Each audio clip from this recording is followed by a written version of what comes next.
Alright. It's not faffing about. Let's just load right in. No need to... Ooh. Need to take extra time or anything.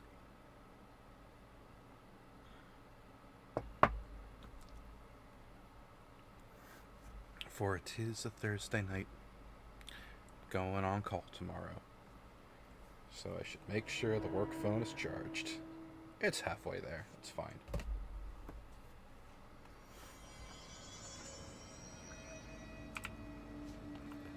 Alright. I'm curious, if I step back into this room after... they don't respawn. I'm gonna have to... That's right, I just bought Ground Pound! Wow, it uses a lot of magic. Okay.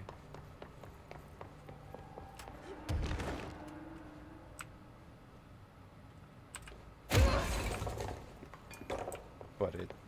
Alright, it's a little satisfying, though.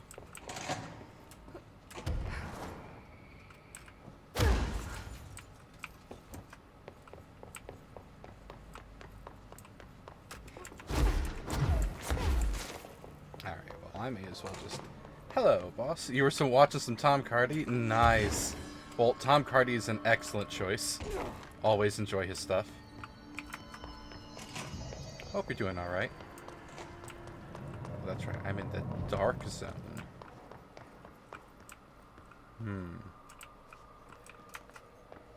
Oh, that's right, we stopped right before a combat encounter. Alright. So, we're in the dark. The end of I don't work. If you're not familiar with Tom Hardy's videos, they are phenomenal. I Don't Work Here, Smokin' Joe, Rude Boy, Cool Shit, Party Dog, Read Between the Lines, Louis Theroux. There's just so many really good fucking ones that he's done. Smokin' Joe is like a full-on fucking, like, Western ballad, which is awesome. No, I really like his stuff. Party Dog really grew on me after a little while, especially with there's like a line like halfway through or whatever. So kiss the ring, motherfucker, and I'll let you stay and pet this dog with me in the back room of this weak ass party. It makes me laugh every time. Alright, I am almost positive that, like, when I try to cross the room, Hartman's going to attack. Or when I hit the elevator button. One or the other. And I believe, if memory serves, I have to find 3 batteries and smash them into the battery holders. So, you know what? I'm going to press the button and see if that starts the encounter.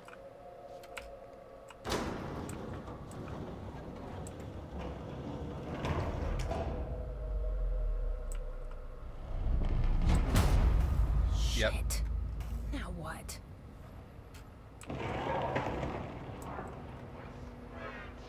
What There is he is. that? By ugly darkness, Come on, elevator, time to go. Dr. Emil Hartman was desperate.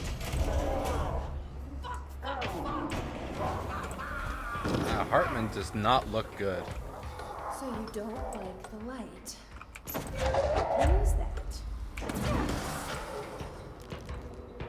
Oh, is it just the one battery and I have to kite him around? Oh no, there's more batteries over here.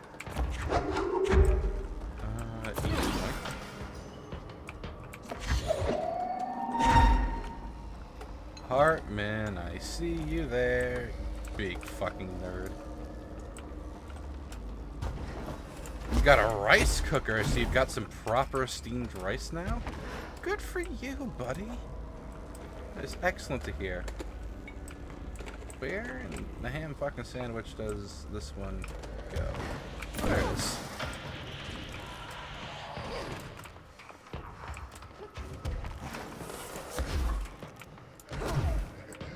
Excuse me, Hartman.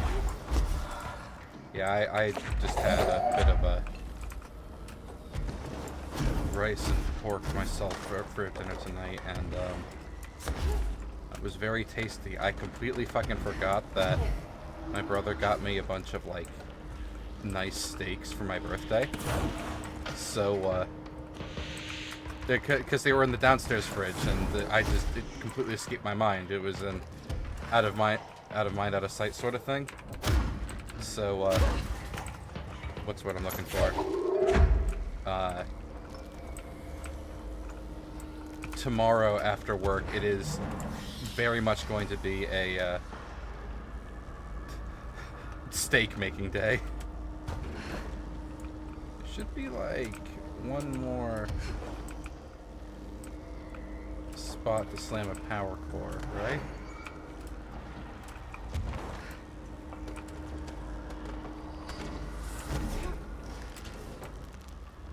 Fuck off, Hartman. If I were a power core box, where would I be? How could I have made such a mistake? I don't know, man. The last couple days have been, they've been days. Been throwing bullshit at me again. We're just gonna drop that there while I find the plug. Oh, hi, Hartman. Hartman! Hartman, let go. Alright, new plan. When looking for the plug, fly, don't walk.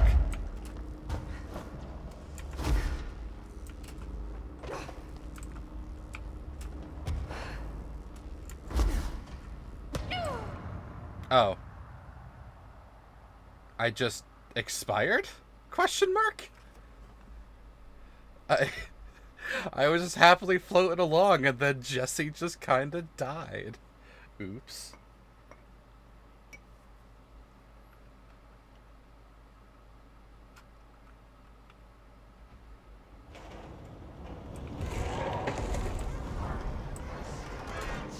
Okay, let's try that again. Stay in the light.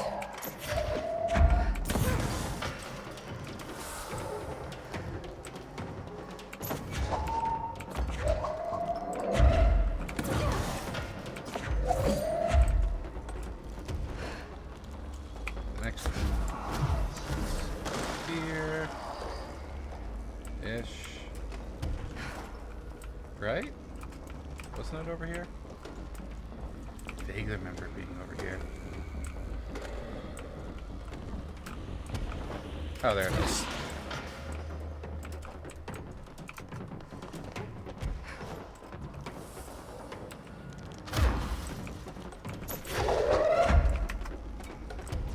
Excuse me, Hartman. It's so nice that my energy kind of recovers when I'm holding a box, even though not really.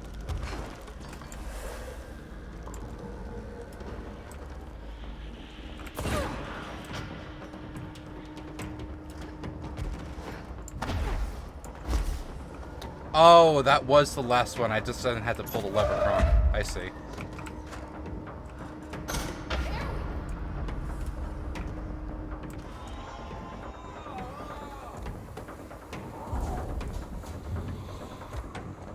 Yeah, how do you like that? I made many mistakes in that encounter, but I'm chalking that up to just booting up the game again for the first time in the week. Alright, so we got some documents to read. Vending machine procedures. Procedure none known. Testing in the investigation sector is currently ongoing. A vending machine is front covered in a faux wood panel. Coin operated, buttons for selecting food products. The item generates and stores a variety of material, both edible and otherwise, in its rows of internal trays. Initial testing suggests the items react to the mind of the individual in closest proximity and will produce whatever they subconsciously desire. Attempts to cause the item to create a living creature have consistently failed. The item was discovered in a nursing home in Bumfuck, Alberta, after a resident named Muriel Courage the Cowardly Dog called a local news station about a magic vending machine. The news story reported that the nursing home staff were purposefully stocking the machine with distinctive food and objects as a way to raise resident spirits. The Bureau's response team encouraged the story while confiscating the item. Does that mean I can find a wood-paneled vending machine that will give me whatever I want? Like, tier 6 weapon and personal mods?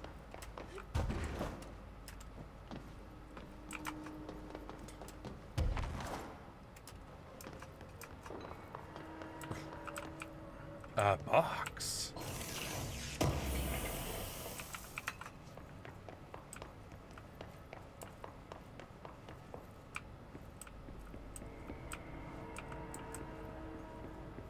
So much bureaucracy. Another document. A screenplay about Night Springs. Okay. Screenplay was signed if the Bureau acquired the Night Springs television series and all its past episode scripts. It should be written by Ellen Wake as part of an application to become a show writer. Episode Over the Threshold darkly, over my intestines darkly. Hang on.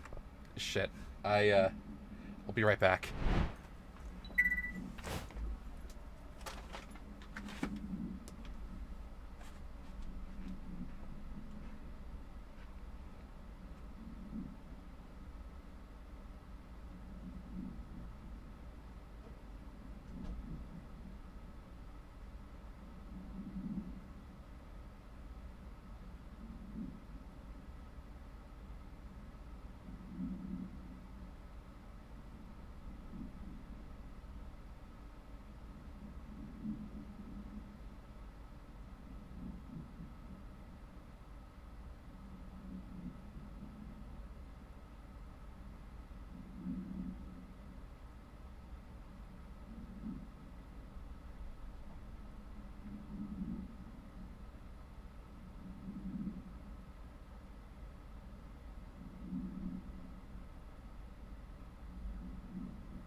So much better. Okay. Now, where was I? And we're back. I had a lore tab to read. Oh, but I was already tapped into it. Alright, I believe it was in correspondence.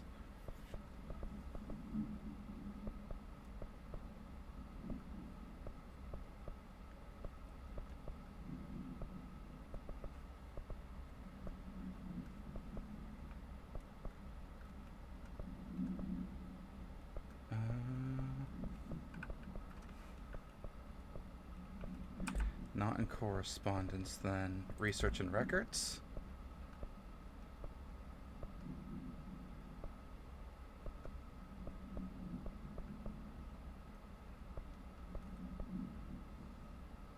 There, okay, research and records, okay. Night Spring screenplay, page 1. The screenplay was found after the Bureau acquired the Night Springs television series and all its past episode scripts. It appears to be written by Ellen Wake as part of an application to become one of the show's writers. Excerpt. Episode, Over the Threshold Darkly. Host voiceover. It is only human nature to wish to control the forces around us, and even more so to possess them. But what happens when those forces are not ours to claim, or even of this world? What if they are the things you can discover in Night Springs? Secret laboratory, night. We're in a secret lab. The large sign on the wall reads, The Federal Bureau of Night Springs. I told you several times, Director, it isn't ready. It's ready when I say it's ready, Doctor. But the being beyond the portal, we have no control over it. Nothing like Alan writing about the Federal Bureau of Control before knowing what the Federal Bureau of Control is. Or writing the Bureau into existence. Well, no. This would be writing about the Bureau without knowing about the Bureau, because he wrote for Night Springs before he reached Cauldron Lake. So, it's not like he's retroactively doing it or anything. That's just a thing that he just happened to be correct. Arcade machines. Shoom. Shoom.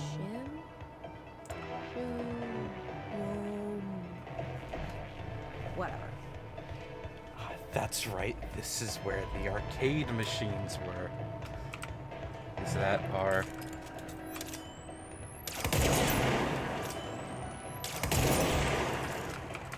Not sure if I can trust the vending machines. But hang on, it's minigame time real quick.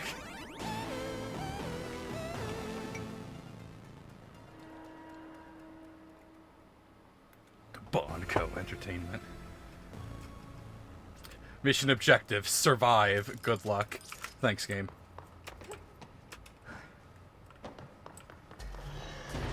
Here they come.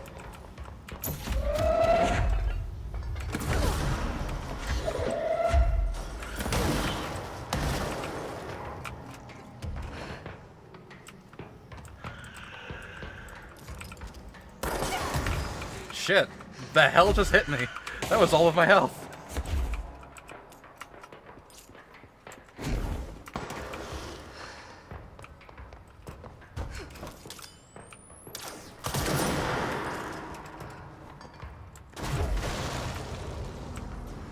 I need this blood. There we go, that's better.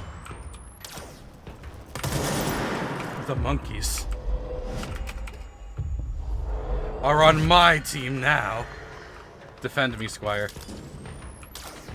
I missed.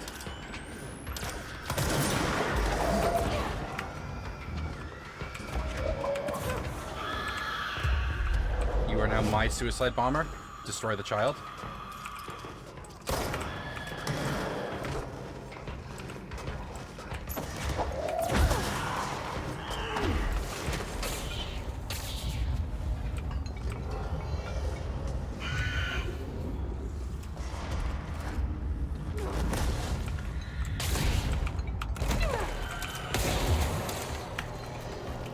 Where's the orb? I need to possess the orb.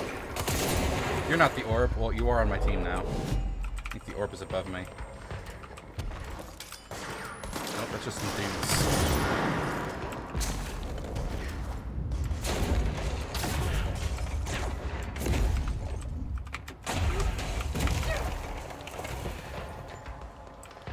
Where'd that fucking orb go? There's a heavy over there.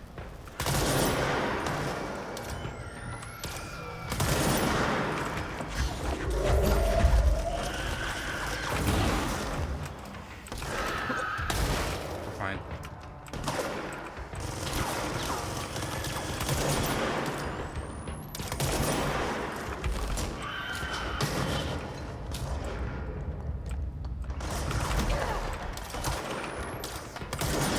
There we go. Bring him into the fold.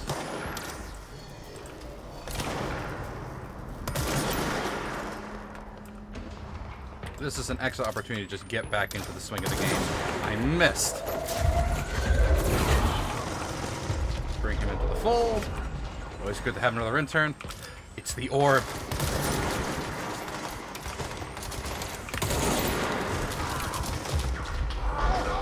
It's my orb. I am now immortal. Immortal.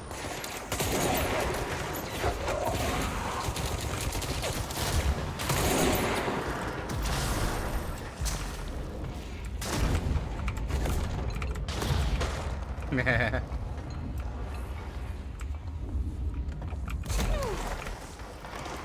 there.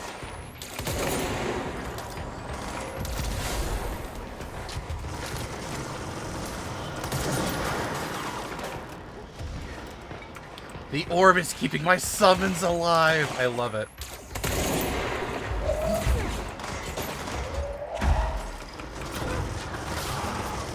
Nice, nice. Good work, boys.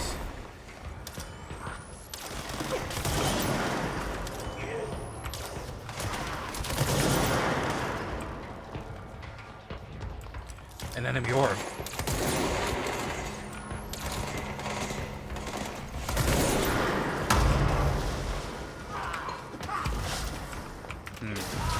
Can't possess him. Round pound!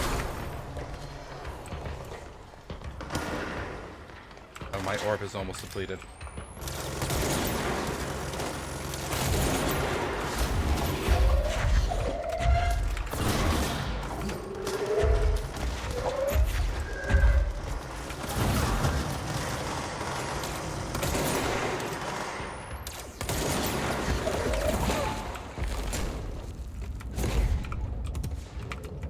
Oh, out of dashes.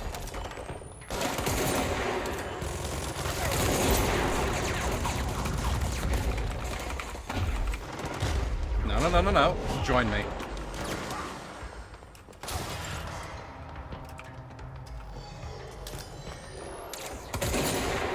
Another big boy.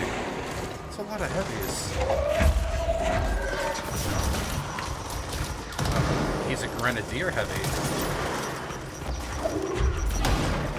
Sorry, my boys.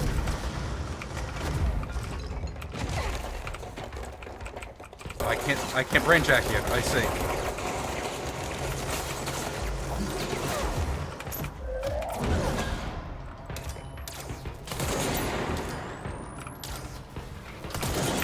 Love collaterals.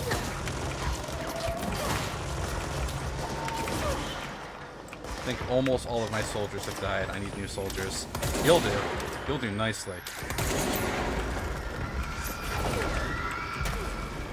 Where's the screech? There it is.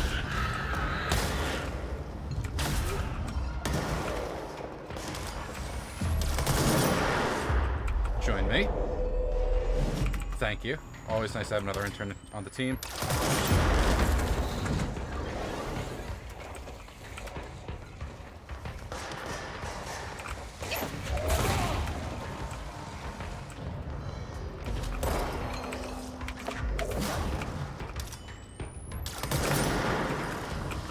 Try me.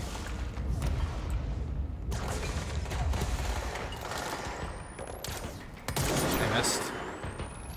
Didn't miss that time.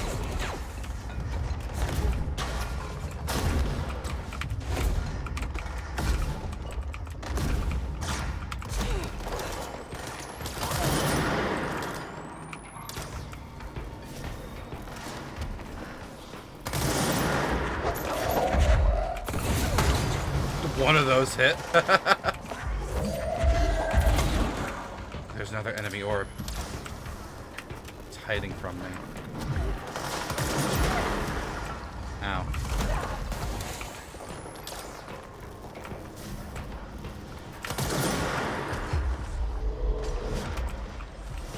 It's now mine.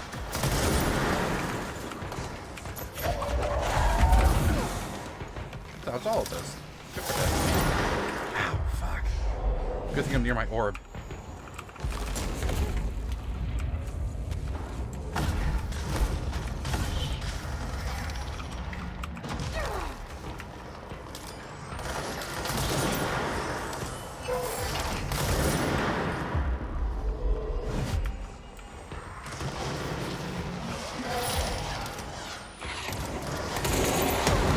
Ow, fuck.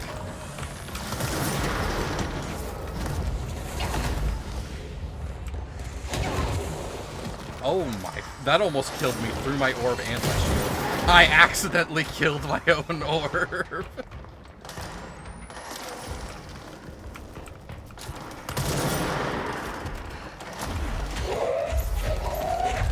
Who's down here that needs a rock to the head?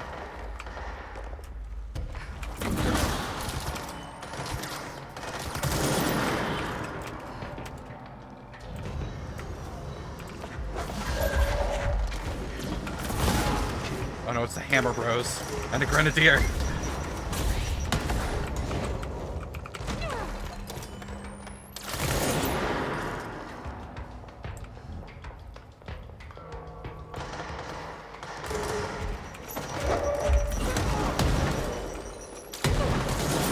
Ow, fuck.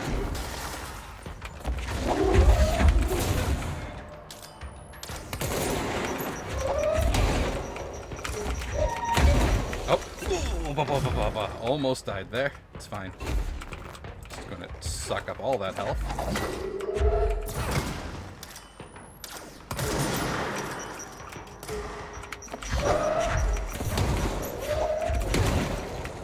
Down he goes. I should have brain checked him. We're not done. I thought he was... There's a dude up there.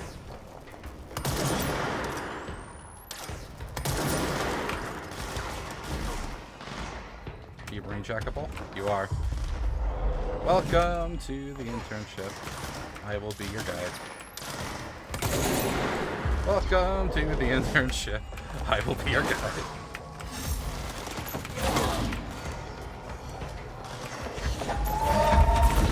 Another named guy. Okay. Ah! Horde of monkeys!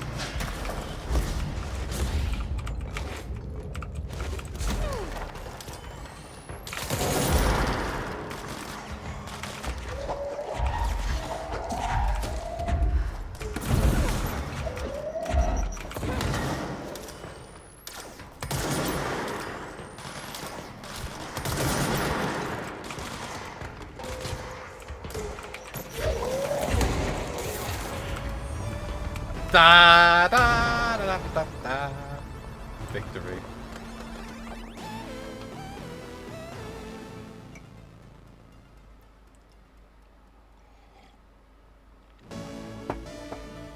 Whoa. Games are so realistic these days. Right. Oh no, the world is flitching out. Shoomtu's Oh, that's right. Shoomtu lets me revisit things. I did just get a case file and some new mods.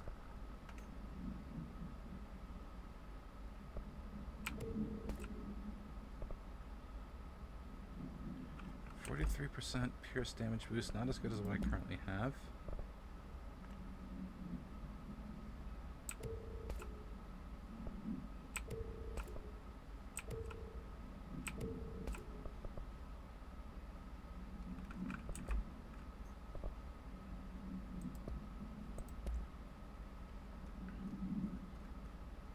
Okay, the Arcade Cabinet Supplement. Both items were purchased from a closing arcade in wherever, Michigan, as part of a program to improve employee well-being through recreation. The program was canceled before any game machines were dispersed throughout the oldest house, but not before these altered items were discovered. Teams in the research sector had voiced considerable interest in the items due to the fact that they only exhibited an altered effect when physically paired together, a codependent relationship previously unseen in altered items. However, after proving the item's altered status, the investigation staff insisted on keeping them, claiming they are important to sector morale. To date, numerous petitions have been filed by research personnel to move the items there for more extensive analysis.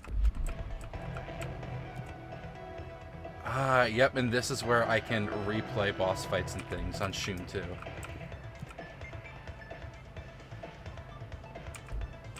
Maybe I'll come back to... Oh, wait, no. Reality is bleeding. We're doing another challenge to reset reality. We're playing Deadline.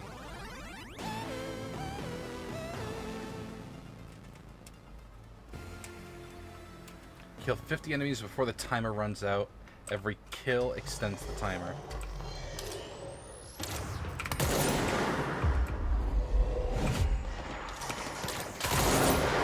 Oops.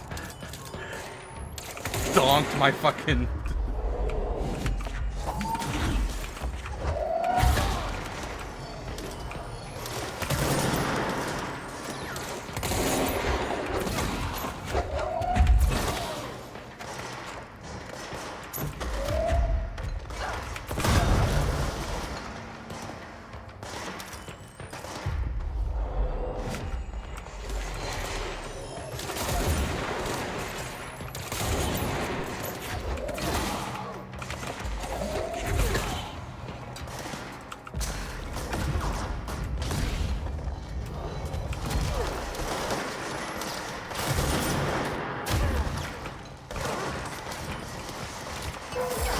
Oh, shit.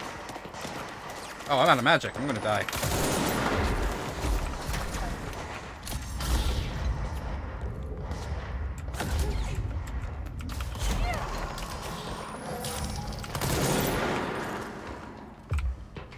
Nope. Brain jack him.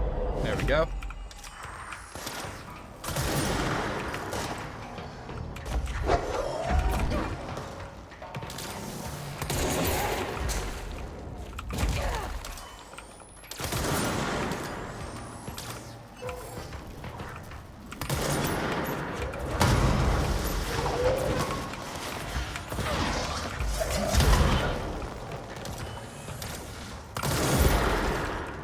Up in time? I think I did.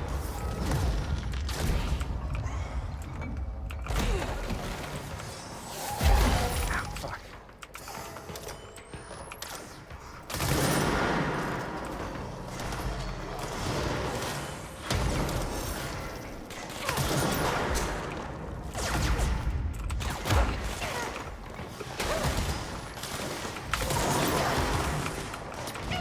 Oh no, I ran out of energy. I couldn't put up a shield. Oops. Well,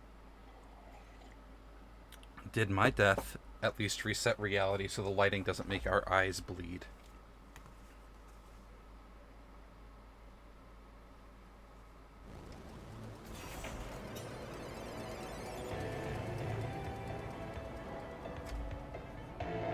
Good, the lights are fixed. Alright. With that complete, we can keep looking for lore tabs. Of which there's one right here.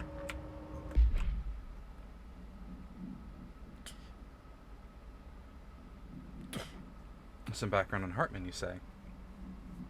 Dr. Emil Hartman is an academic psychotherapist that owned and operated a recovery center in Bright Falls, Washington, focused on the treatment of artists struggling with creative blocks and other mental disorders. Publicly, Dr. Hartman's treatment center seemed unremarkable in its methods and purpose. Privately, however, Dr. Hartman was abusing his patients in order to utilize any latent paranatural abilities they may possess with the aim of shaping reality to his own benefit, which has earned him a Class 2 paracriminal designation.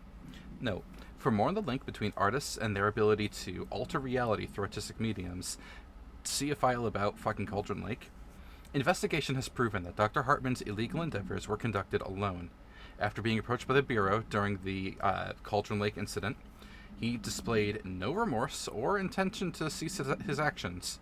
Dr. Hartman was taken into custody, evaluated, and released 69 nice months later after being deemed a negligible threat. His medical license has been permanently revoked. Now, we know this is a lie, for Hartman is here.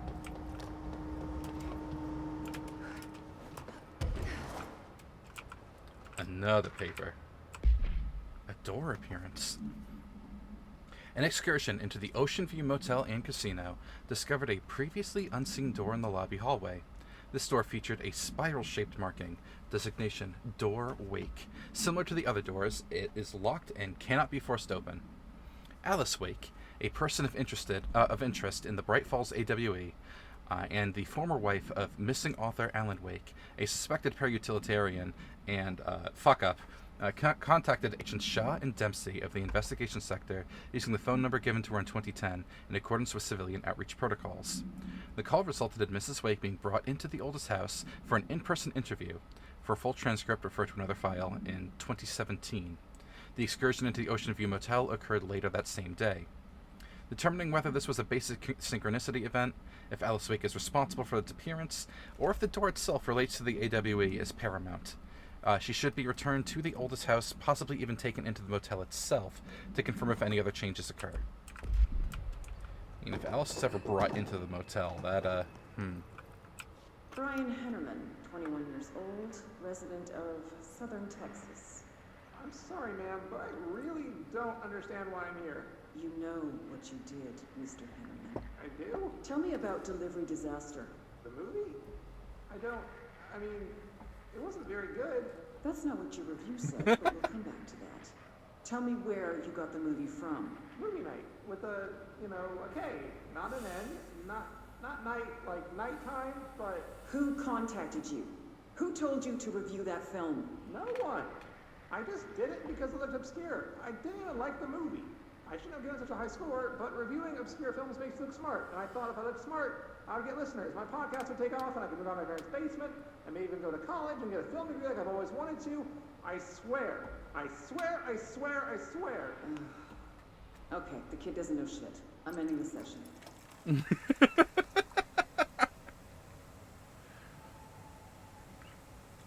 that might be the most honest review we found, honest interview we found so far in the FBC. Just so done with that civilian. Alright, I don't think there are any more. Oh, no, I was wrong. There's something up here. Okay, this room is really intimidating and all, but I know my rights. It's not a crime to try and get a book signed. Making unauthorized contact with a dangerous paranatural entity is indeed a bureau offense, Mr. Langston, and can be prosecuted as such. Okay. Well, I didn't know that. Listen, this is being blown way out of proportion. All that happened is I heard Dr. Hartman had been brought in, and since I'm a huge Alan Wake fan, I thought it'd be cool to get a copy of The Creator's Dilemma signed. That's a book that Hartman wrote about. We know what it is. Okay, good. So yeah, I was just looking to fill out my Wake collection. I certainly didn't know Hartman had turned into some kind of shadow zombie. That's a completely inaccurate description. Whatever, listen, I'm just a desk jockey. I sort papers, do data entry, that kind of stuff. Don't come down on me like this. I made one mistake. I mean, I see people break the rules all the time, and no one is pulling them into dark rooms to yell at them. Yesterday, Dave Gleason and his crew were talking to that empty spacesuit and laughing their heads off. We're letting you off with a warning, Mr. Langston. But this is going on your record, so one more screw-up and our next chat won't be so friendly. Great. That is just great to hear, guys. Thank you. Thank you so much. Hey, is there any chance I could get my copy of The Creator's Dilemma back? Get out. I totally forgot Langston is a giant Alan Wake fanboy. And it's good to see that he's not popular with anybody. Especially not investigations. Unless that interview is implying that Langston is the reason Hartman broke out and killed a bunch of people for investigations. In which case, I can understand her animosity.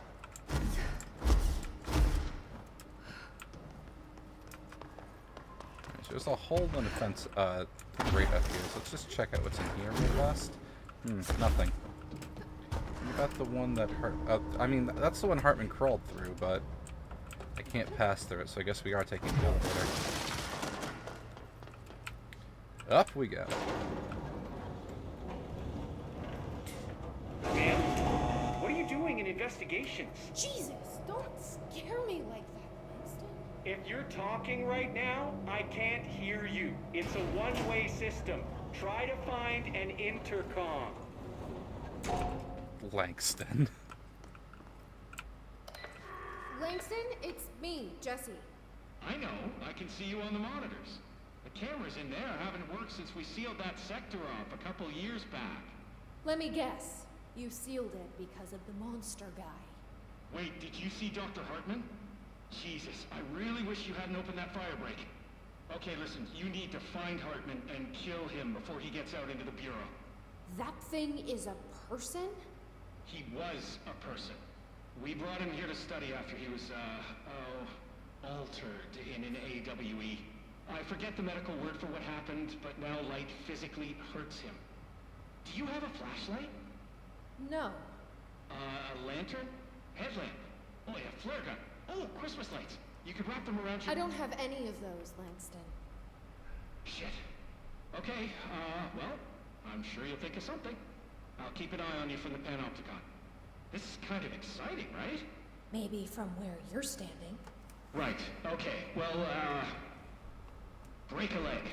Oh, why did I say that? Okay, this Hartman thing can't have gotten very far.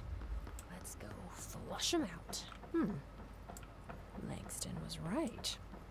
This is kind of exciting. It's just nice to have someone to talk to, you know? Ever since I got put in charge of the Panopticon, people treat me different, like I'm crazy for wanting to work with altered items. People just don't understand the altered items like I do, you know? I don't want to brag, but it does take a very empathetic mind to connect with the items. Doesn't Still, I want to don't know why brag. people are making it so personal. Right. I mean, the teams in research handle paranatural materials every day, and no one thinks they're weird. Well, maybe that's not true. Darling is famous for being a bit out there, but when he's weird, it's charming. Altered items really aren't that frightening once you get to know them. If you figure out what they like or don't like, you know, what sets them off, then there's nothing to worry about. I guess at the end of the day, we're still just wild animals, scared of our own shadows. We're supposed to be on the same team, but sometimes it feels like it's every department for themselves, like it's a race, and we're all trying to be number one. If it is a race, though, I'd say Darling is a mile ahead of everyone else. He was Trench's golden boy for years, but that relationship has gotten pretty tense, or so I've heard through the grapevine. Not that I spread rumors, just, you know, people talk. Not me, though. I keep my nose to the grind. Too much work to do to focus on those kinds of things. I need to stay focused so I can get my work done and get home to feed Alfred. He's Of course, just gonna talk forever, can't always isn't make he? it home for mealtime, so I have my neighbor check in on Alfred at 7 o'clock if I'm not back yet. She's very nice. Her name is Maria. She's older. She came to New York in the 50s to attend school and has been here ever since. She has a couple of kids. I met them at Thanksgiving. Big family. Very nice people. Anyway, she has a key to my apartment, and she gives Alfred his dinner if I'm not home. I'm gonna have to buy her a nice fruit arrangement as a thank you after this. I'm missing a lot of Alfred's meal times. She's probably gonna have to go to the store for more wet food. I'll have to remember to pay her back. Hold on, let me make a note. Pay back Maria Langston, dude. for You are so lonely. Alfred's food. Okay. Oh, one more thing. And buy her a Hey, Momo. Good to see ya. arrangement. All right, done. Are you a cat person? I don't think I ever asked. You seem like one, though. You'd like Alfred. He's very proper. Really carries himself well, you know? I named him after my favorite poet. Felt like a good fit. I got Alfred just before Sylvia died when I was at the... You know, I don't really remember where I got Alfred from. But boy, those two did not. He's get just going to along. keep Oh, talking. Oh, no, no, no. Sylvia thought she owned the place. Didn't like me getting in her way, scratched me more than once when I was just trying to move her food bowl. That cat was a real asshole. Wow. I'm realizing now that that language was kinda not harsh. entirely, professional. You see, Sylvia didn't tolerate most people, or animals, or anything. And that's what I meant when I said asshole. I would never use that word about a person. It was Langston, just, buddy. you know, hey, there's a light flashing on the console here. I got to, check this out. I'll get back to you later. Real smooth, Langston. God, I totally forgot about that whole bit. Hello, Momo. It's going pretty nice today. Hang on, let me give you a shout out. Now that he stopped talking, I can alt-tab. There you go. Hello, Eva. Good to see you, too. You volunteered me to cook dinner. Did you? No, it just worked out that I had to go out. The... should be working. Yeah, it's active. So... why no throw?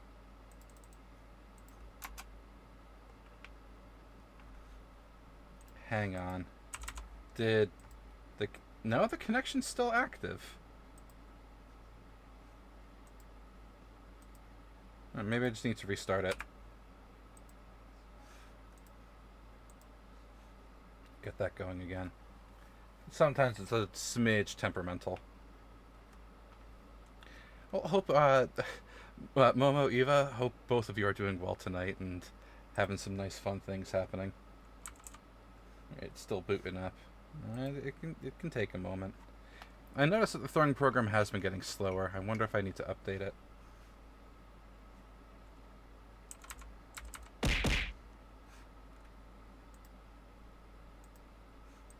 Okay.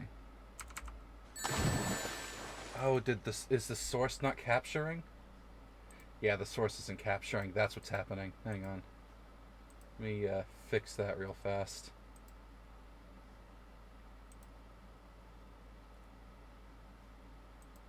So now... there we go. It wasn't the throwing program, it was the streaming program. Perfect. Jonathan, I'm sorry that you caught a cold, Momo. That's right. That's what you sent me earlier, and like, that just feels bad.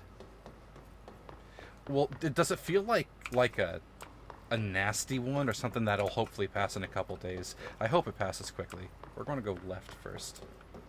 I'm delivering to a paleontologist. I see. Hey, Mobius, good to see you, buddy. But do not hesitate to leave your house. Maybe it's when you went grocery shopping. Possibly. Grocery stores are full of children, and children are full of sick. Super tired and sore throat. Yeah. Well, lots of water, lots of tea, some rest, nice and cozy. Hopefully I should do the trick. I should know. I have a cup of tea right now. Really should change out the tea leaves, though. I've reused the same orb's worth about 3 times now. A box! How do I get down the... okay, there's a control point right there. Nice. Is there a way down into the elevator shaft for that item box?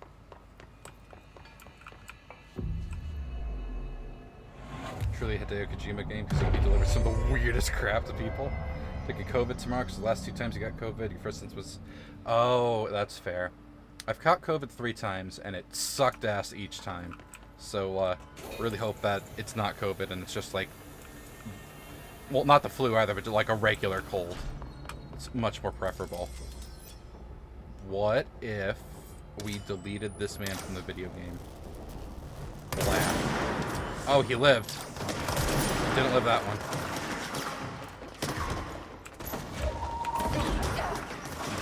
He threw a grenade at me and then dodged. Oh, I'm actually injured. Hang on. Join the team. Thank you. I'm gonna come down here real fast.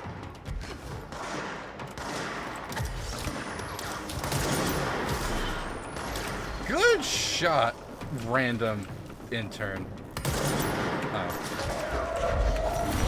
Stop throwing bullshit at me. Very rude. I'll just float past you. Vigorous dodge efficiency. I'm gonna kill you by smashing my face into you a few times.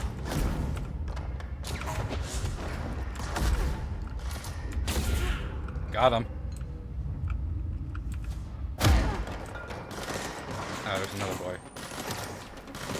You're not a flyboy, you're just a dude.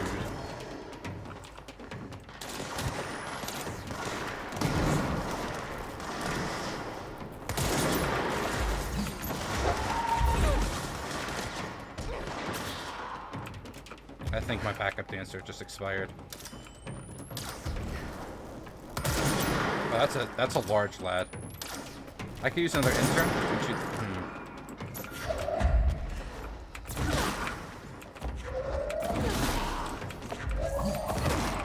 Perfect. Join the team. Always good to have another intern.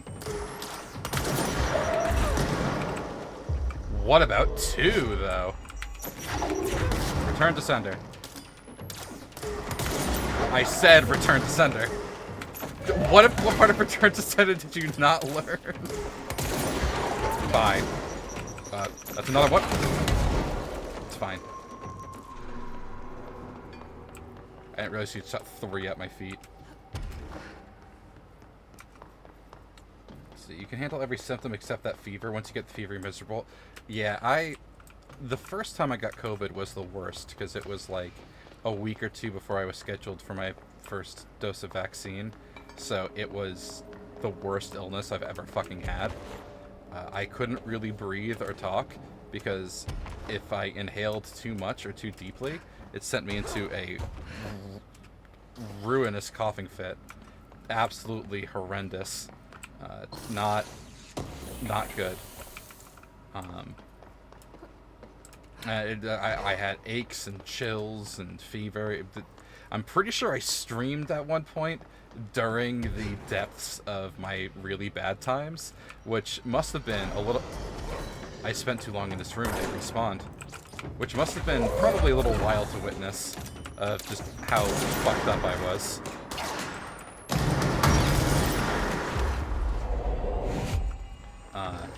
So yeah, I understand what you mean. On subsequent times I've been sick, even as what's what I'm looking for? As less of a trouble it's been due to the whole being vaccinated, it's still like not been a good time. Fucking hell. No.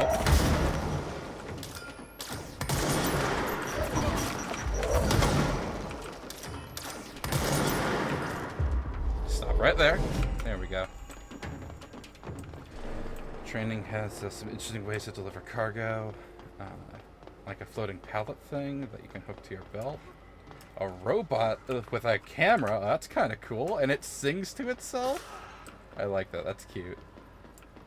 Yeah, I was not in my right mind streaming while sick. You had both doses, no boosters, all like a year before actually catching it. It's like the flu, and then you had a pretty mild case like a cold. Yeah. So my subsequent times catching it have been more like that, where like it sucked, but it's been in a, oh, I'm sick sort of suck, and not in a, I'm dying sort of suck, like it was the first time. There's going to be like an invisible bitch in here. I can taste it.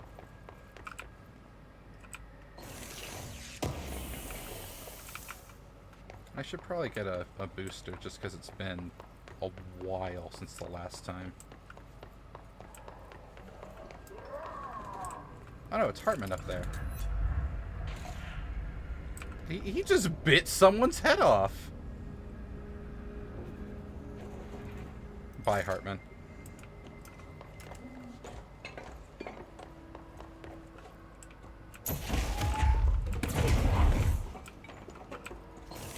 Never caught the damn thing because you're an introvert that just likes talking to people online. Keep a nice, healthy distance. Your sister had both COVID and flu at once? Oh no. That's vile. I hope it didn't last too long because that sounds like it would just be a massive pain. Yeah, that sucks big time. Yeah, Eva, I hope that you never do catch it, because it is not a fun illness. It is a bad time. Oh, there's a light in there that I'll come back for later.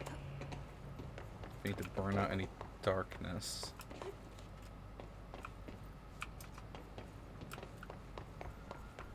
I got both of yours both times because you used to work in customer service.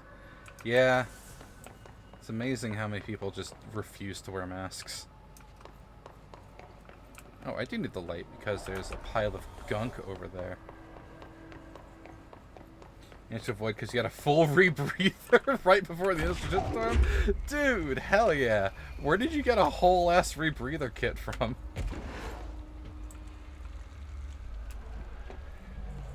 For real, Eva.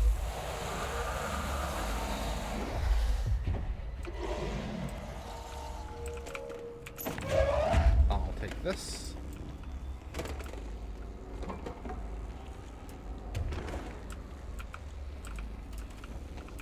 Whap! I wonder if I should go back and do more of the arcade cabinets. Actually, you know, there is an achievement for it. Grip. As much as I like grip, I need to use Surge and just get kills with it. So what would be good for this? Better rate of fire.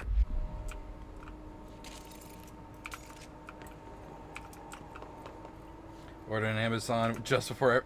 You know, that was a smart move. Proud of you.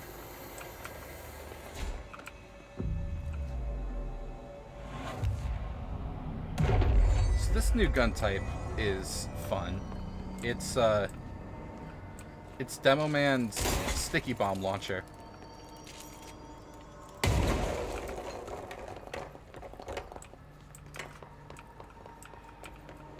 And you can do things like apply directly to the forehead. It just made you reckon that it would spread, and unfortunately you were the correct... I mean, that is the appropriate sensation to have about the Chinese government. Mother ordered expensively from... Yeah, that's probably a smart play. Wait, can I summon a backup dancer here? This is Director Faden. Send a ranger to my position. Oh, buddy, oh baby, Nice to see a director out in the field. My poor sweet boy. He's going to die in this encounter. I can taste it.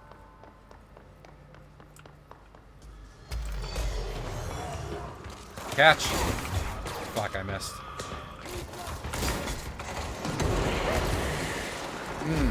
I'm going to die in this encounter. That hurt a lot. I have an idea.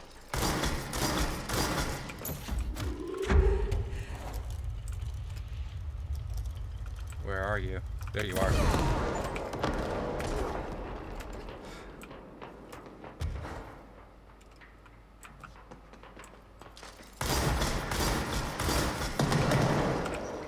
Join me! Also give me health. I am so injured.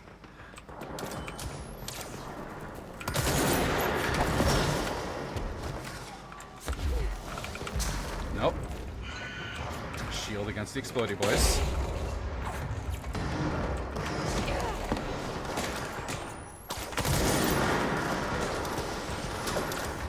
The fuck happened over there? I need to possess the orb so it can heal me. I accidentally threw a rock at my own man. Oops.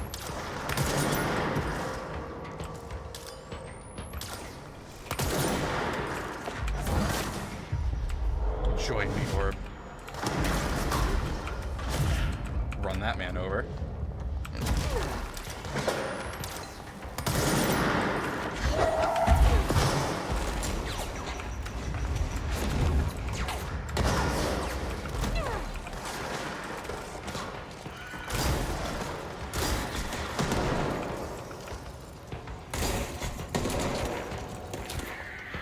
Proximity, mate.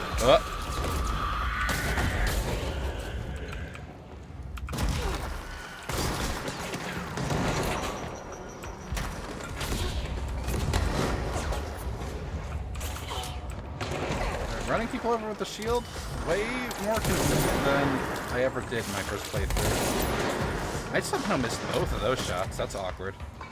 Usually I just let my gun recharge. My orb teleported to me. That was nice of it.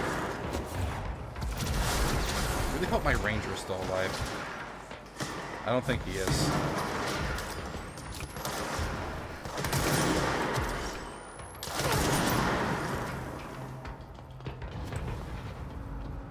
Yeah, I don't think my ranger is still with us. That was not OSHA certified. No, it was not.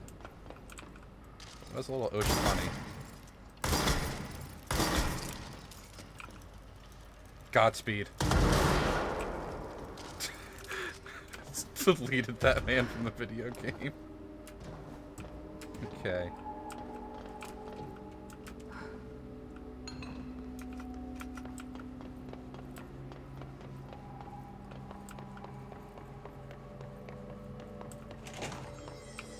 Shit, I came in from that door.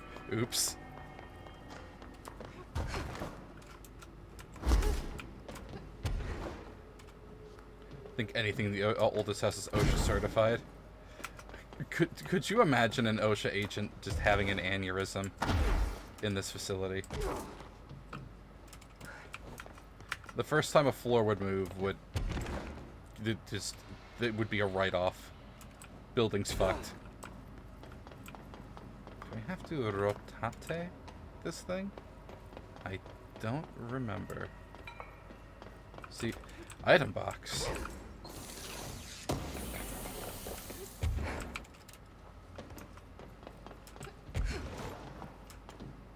Oh, I must climb. There's yellow tarpaulin. Put OSHA in any video game and they'd have a stroke? Yes. Got a lamp.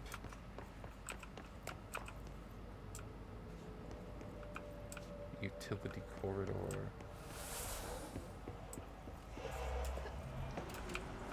What are you? Brain missing. Did the good-for-nothings at the security check. I know you took a part of my brain when you put me through that metal detector. I'm not stupid. I know what they're really for. What I don't know is whether taking a part of my brain causes me to lose my memories or to lose sleep. I've been told if you lose sleep, you lose everything else too. That's where you trick us regular people. And I don't know which it is. I can't remember what you did to me. But I can tell you all this much. I don't find it funny at all. I want my memories back. You can be sure the next time I visit the Baltimore-Washington International Thurgood Marshall Airport, I will come and find you and make you fix what you broke. Sincerely, I don't think I'll be signing this with my real name. Like I said, I'm not stupid. You just mind your own business.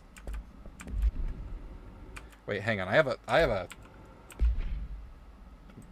Not a hotline message, just a multimedia. Okay. The Langston interrogation. Oh yeah, before you guys joined, apparently... Langston is a big fan of Alan Wake to the point where he actively went and talked to Shadow Hartman for for a fucking autograph on Hartman's book. Make a YouTube series of OSHA Agent Plays Satisfactory.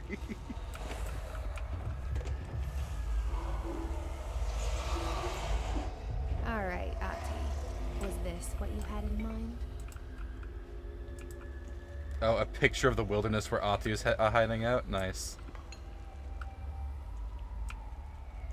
So, Ahti wants me to clean up the dark and a few other things.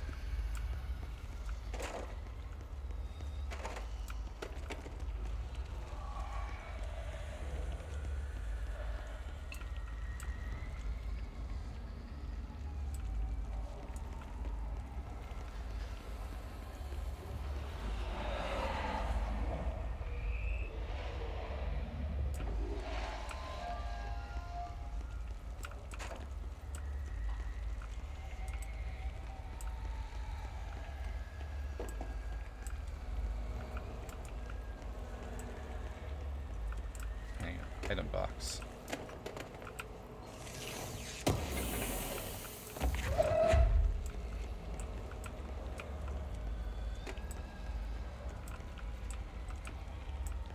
So many things things I can grab, so little time.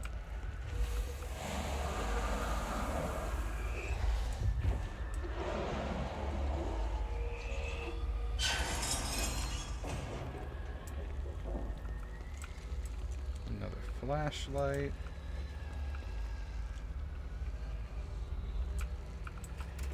Shit. Catch.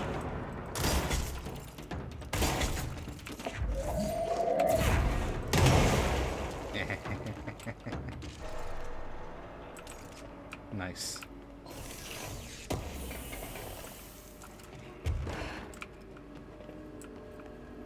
I'll leave this flashlight here.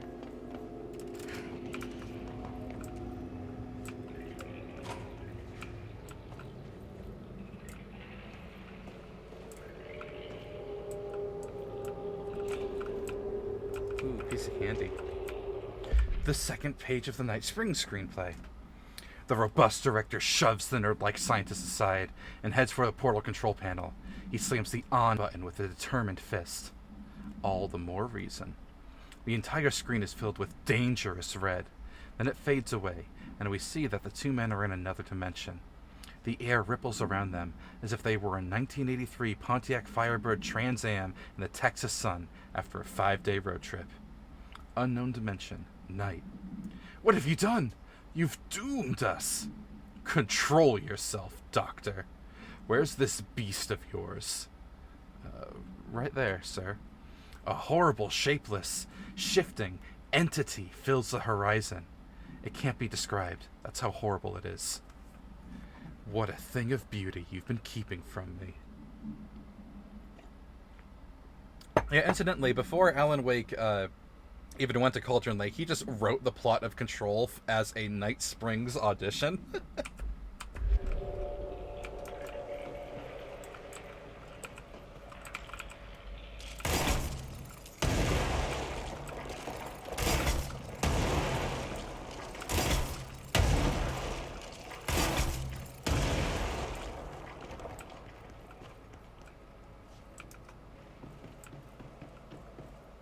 Nice, that was a side quest, I guess. Take whatever that is. Is there anything else of, like, worth in this little AC vent area? Doesn't appear to be.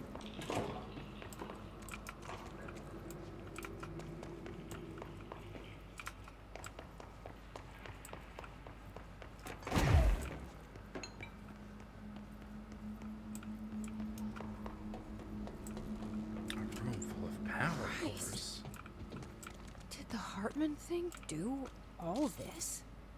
Oh, he's been defleshed. That's a terrible way to go.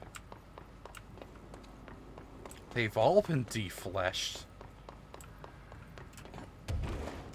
Oh boy. Let's see, what door does that one open? Opens any at all. Oh, wait a second. I can follow the power cables to figure that out. So first things first, I need... Which one of these only needs like 1 or 2 to open? You only need 1. Yoink. Extreme dieting did not work for these boys. YouTube series called Supervillain Help Hotline. Oh, that's pretty fun. Okay. This needs 2. So... Yoink. And... Battle the bop that one.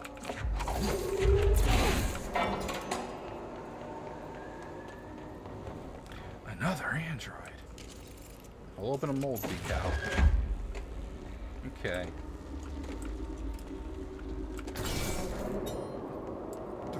The next door is this one. So he needs to go there. And 1. I guess it could just be any of the ones with orange.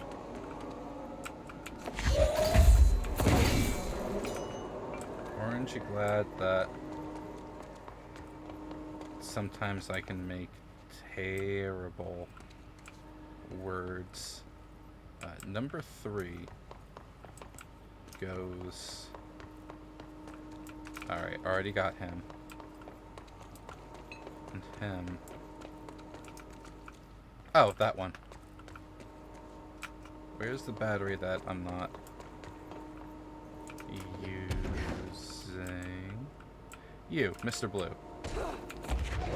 Mr. Blue Sky, please tell me, oops. Please tell me why. Can't see what highway for so loud. Where did we go? And now for Mr. Blue.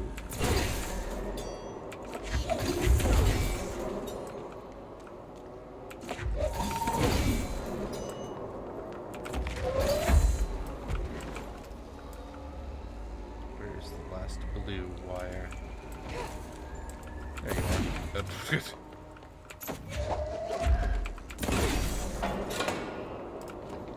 Puzzles for children. What do we got? What do we got? 2 boxes. Ah.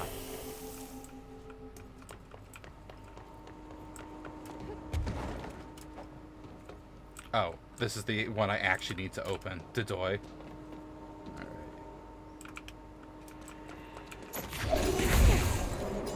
That's 1.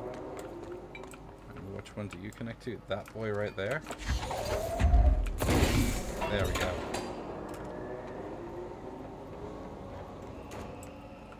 Tell me your secrets, word box. Reminder.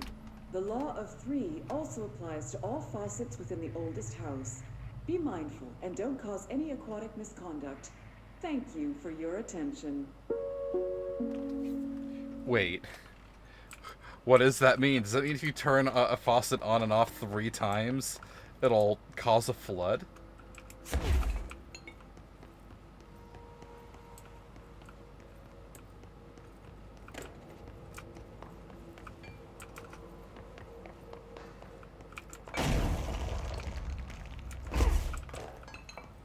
Huh.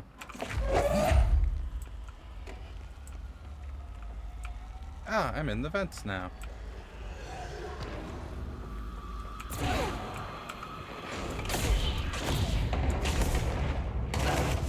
Ow, fuck. The shield bash almost worked against all of them. Except the last one.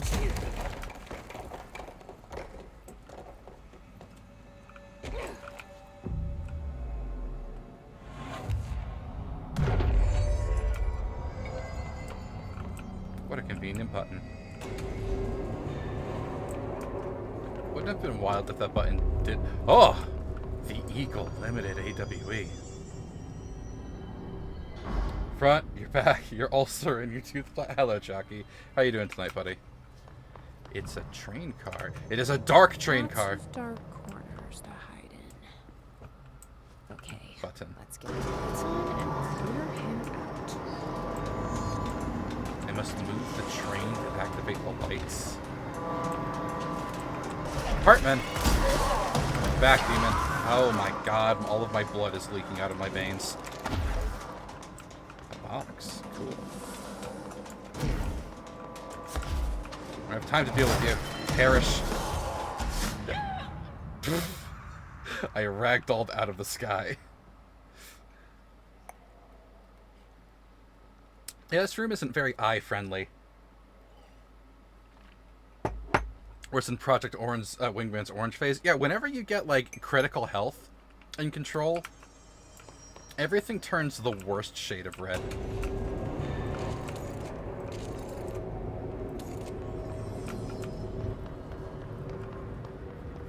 Well, gotta turn the train on.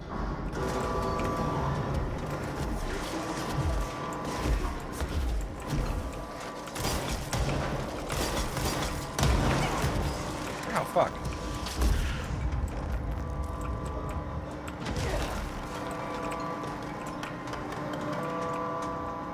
I'm ready to push the button when the game will let me.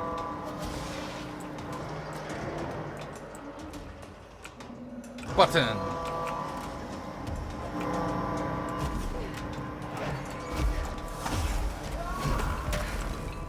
Who is throwing rockets?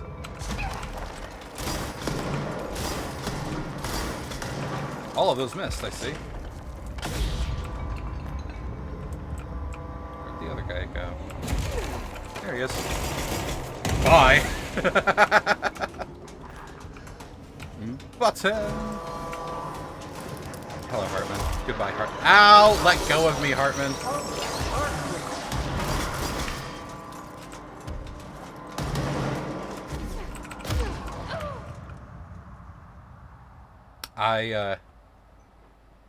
I keeled over. I don't even know what killed me there.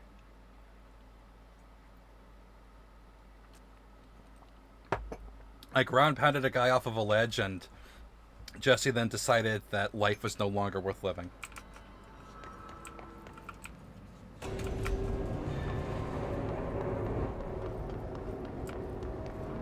Once more with less suck this time.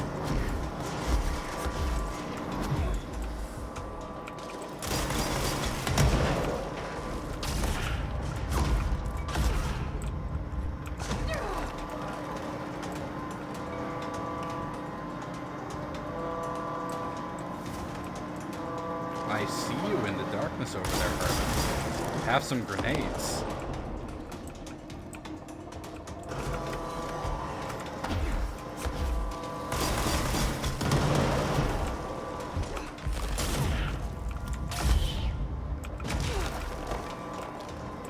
Is there a man hiding back here?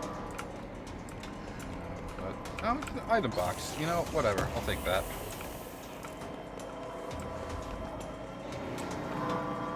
Inventory full. Well, it's not a full mod anyway, so I don't really care. Excuse me, Hartman.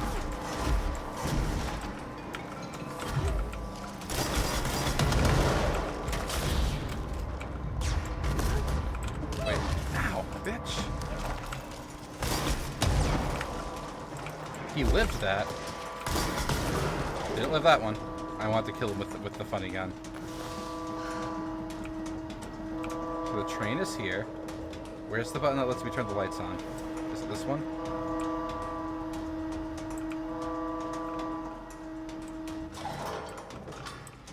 Lights, please.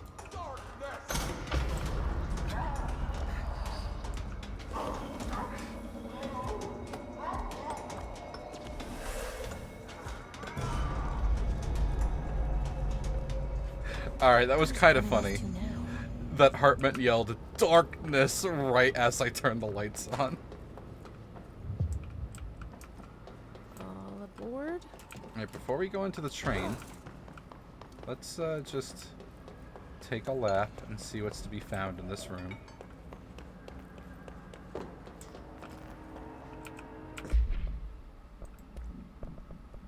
Alright, so if my weapon mods are full, I can simply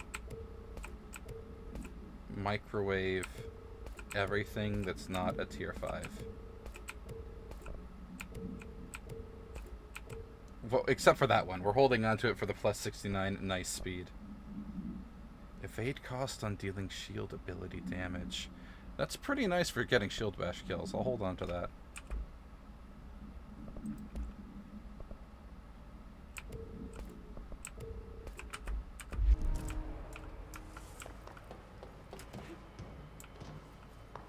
So how are you doing tonight, Jockey? Having a good Thoys day?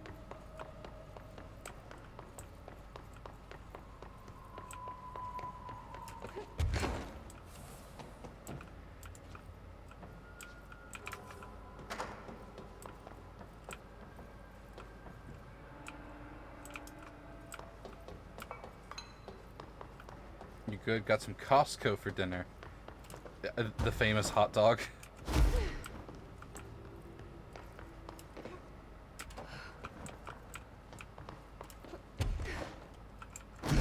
What do we got over here in the corner?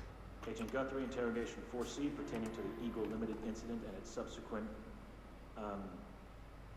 state alteration. Look, buddy, I have no clue what you're talking about. So you deny being a part of a radical group aiming to affect inanimate objects in a manner that would yield, unusual results? Yeah, I deny. But hey, tell me more about these results. They sound real unusual. I'm sure you recognize that the measures this group of yours takes to achieve their goals can be considered acts of terrorism. Goals? Measures? You're being very vague. Did you know you're being very vague? All right, 62 dead. Passengers and crew, innocent people. Still sound vague to you? You might as well stop wasting both our time. I won't say anything, and you can't say anything. I know you can't. Tell you what I can do. I can throw your sorry ass in one of our cozy containment cells. You can rot there until you're ready to talk. Or you could just save us both the trouble and tell me all about how you're going around creating altered items. How's that sound? Did you really think we wouldn't catch on to you? We always do. Always. So you might as well come clean. For your sake. I think I'll just talk to my lawyer instead. That's not how it works around here, buddy. But tell you what, why don't I leave you here to think on it for a while? See you in a couple of days. Wait!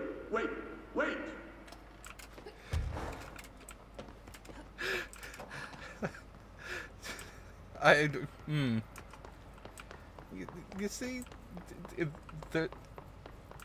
you've already been disappeared when the ghost feds take you. Arguing just makes it worse for yourself. You're supposed to have a Costco 5 minutes from your house. Hey, that is sweet for buying things in bulk. Hot dog, cheese, and a chicken bake. Who doesn't love a good piece of chicken?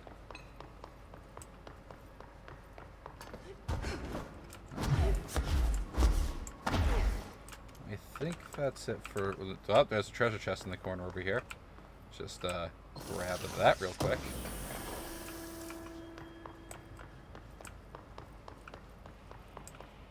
I wonder why, like, the loot boxes are just shapeless gray bundles. Like, this is a Ziploc baggie full of shredded cheese, and Jessie just suddenly learns how to shoot her gun more accurately. It's hard to say. But what I can say is going up that elevator is going to give us probably more lore tabs. It's filled with brain food. Or brain fluid, a la Bloodborne and Evil Within. I hear voices.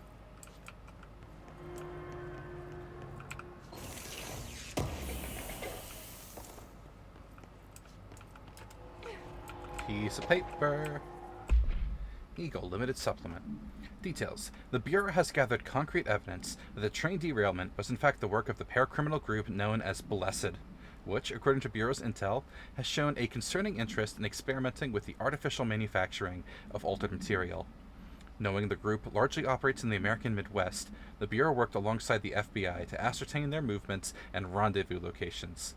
This cooperation provided agents with information that led to an arrest in conjunction with the AWE case. Under a suspicion of involvement, that dude we just listened to was brought in for questioning. An interrogation performed by Agent Bad Cop resulted in the suspect being kept in a holding cell for 2 days without food, in breach of the Paracriminal Rights Act.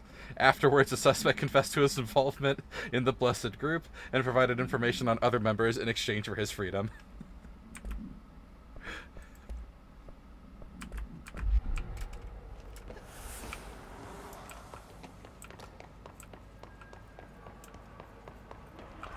I like that those two tabs were connected.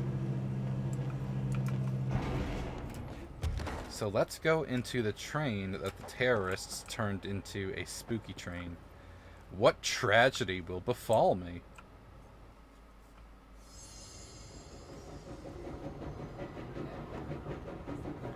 As you can see, it's an episode of Murder on Orient Express. Good afternoon, ladies and gentlemen, and welcome aboard the Eagle Limited bound for Chicago. Please have your tickets ready and enjoy the ride. Good evening, all you fine-looking folks. Here's some smooth tunes to ease your minds and please your ears as we wait for that delicious dinner to roll right on in. I don't think I've ever been in a dining car in a train. I've always just ridden coach.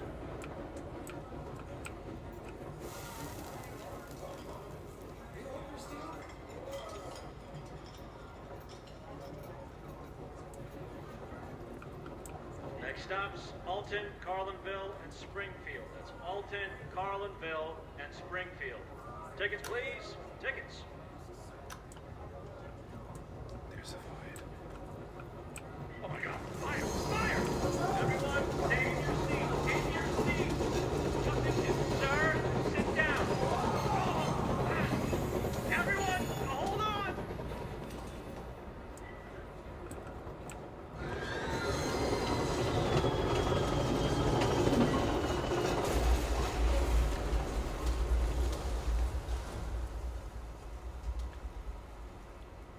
Wow. That's an effective way to tell a story.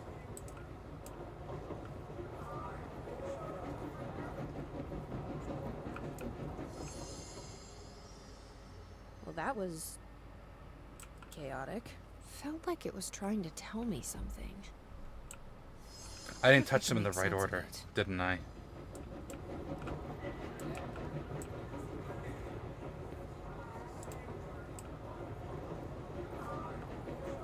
So, tickets, Good please. afternoon, ladies and gentlemen, and welcome aboard the Eagle Limited bound for Chicago. Please have your tickets ready and enjoy the ride. Good evening, all you fine-looking Smooth folks. jazz. Here's some smooth tunes to ease your minds and please your ears as we wait for that delicious dinner to roll right on in.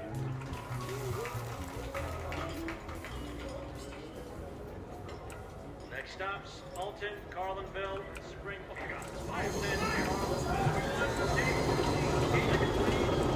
Or if I just activate them all at once.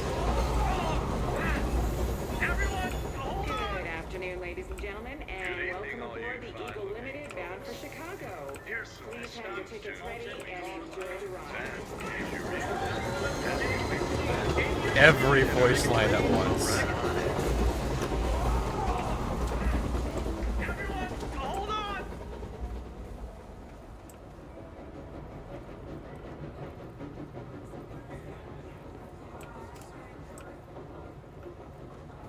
It's conspicuous that there's a gap here.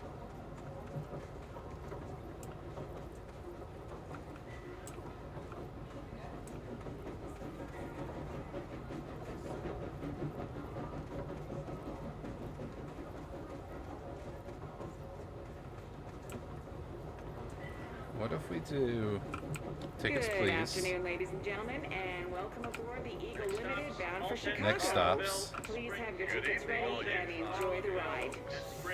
Here's some Tickets, smooth please. tunes Tickets, to please. ease your ears and please your ears as we wait for that delicious dinner. That's not right. What if we actually look at the quest log to see if what's trying to get us to do?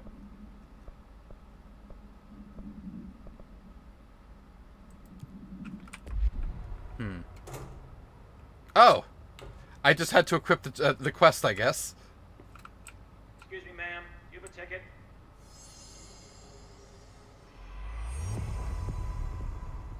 You had a pretty dark ride, huh? But I hope you're done replaying it now.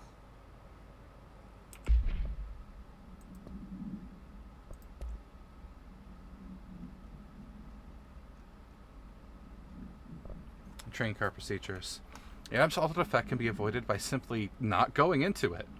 Proper signage and barriers should provide sufficient containment. Adam is currently held in the Investigation Sector's AWE West hangar for ongoing investigation. The item's exterior is that of a standard CZ-10 Vista Dome train car, the largest known altered item on record. The interior seems to be an adjacent reality related to a trauma or memory belonging to a person and not the physical item's own history. Causation for this link is still to be determined, but possibilities include the outside interference, possibly responsible for the item's altered state, or trauma imprinting via shared memory states. Item was discovered when the Bureau responded to a suspected crime in Bloomington, Illinois. Item was identified as altered and transported for further testing.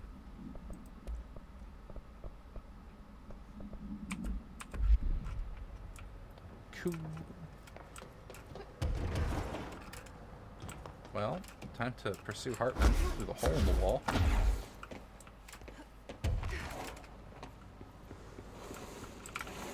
An orb. Surely he doesn't know how to climb stairs. Yeah, we're fine. Shaded specimen captured. An alert from the Bright Falls, Washington monitoring station indicated minor altered activity occurring in the area. Agent Estevez was dispatched to investigate.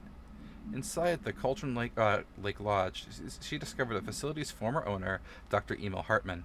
He had been converted into a shaded individual and displayed violent behavior characteristic of its type. Agent Estevez alerted the on-site research team to the specimen's presence and, with some difficulty, it was successfully contained in a black rock cell. The cell and its inhabitant were transported safely back to headquarters, where the specimen remains detained in the investigation sector as part of the Cauldron Lake AWE investigation. Once the investigation is closed, research teams have petitioned to relocate for further study. We have met Agent Estevez now. I have a face to put to that name. Okay. Grab this loot box before Tall, Dark, and Stormy reaches me. I can. Let's kite it back over here real quick.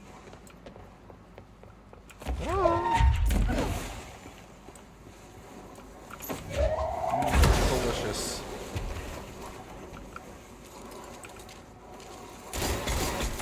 Give a present for it.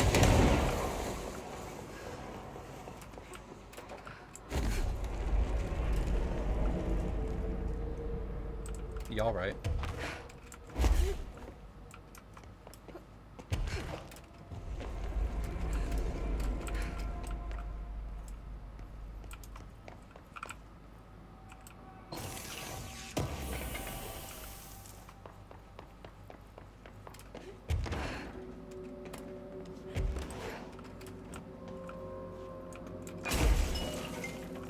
Piece of paper.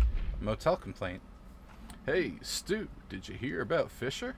Got himself in trouble in the motel. Why the hell does anyone volunteer to stake out that place? Gives me the creeps. But hey, at least he came back. You can call it that. I saw some of the footage they pulled out of them there with him. Tom down in evidence processing showed me. Crazy stuff. Fisher had the camera pointed at himself half the time. I'm guessing he went nuts on day one. He did catch something, though. Got one of them fiber optic cables hidden under the door of the room he was hiding in, and recorded something out in the hall. Looked like a shadow. Maybe human. Tom tried to get the quality up, but it's still blurry as fuck. Just reaffirms my position. Stay the fuck out of the motel. Anyway, up for some shoom later? Lisa got up to 1 hour and 38 minutes yesterday. New record to beat. See ya, Dave. 1 hour and 38 minutes in shoom. That's impressive. No wonder they kept it around for morale.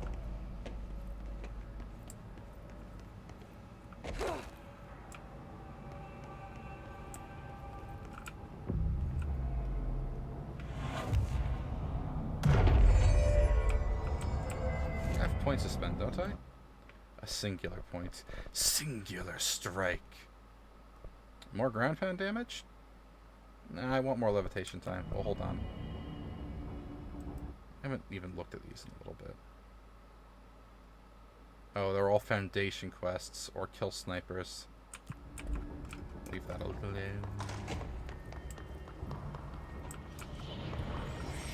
Oh, it's an encounter room. Alright. This way first. Hello, Hartman. We need to get those lights on.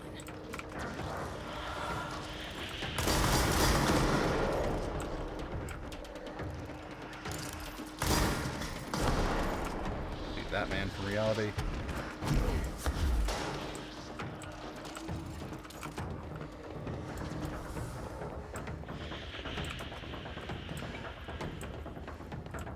I need batteries.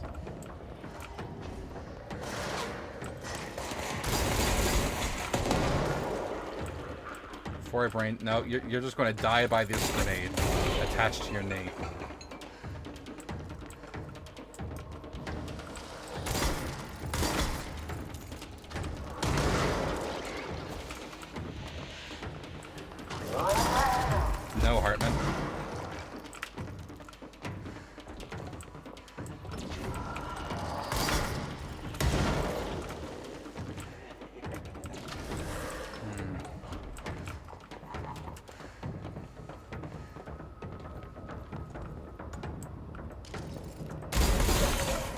shit, he shot me. Alright, let's kite Hartman away a little bit. Come a little closer, over here.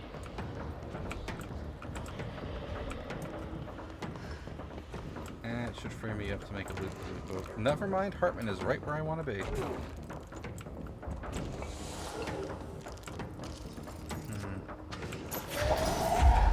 Power box, power box. Come with me. We need another power core. Like a lot of power cores, honestly. We need 4 whole fucking power cores.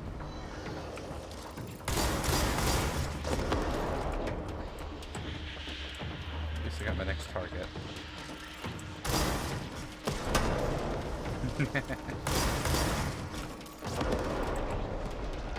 Did he die? Nope. One more bomb for the road.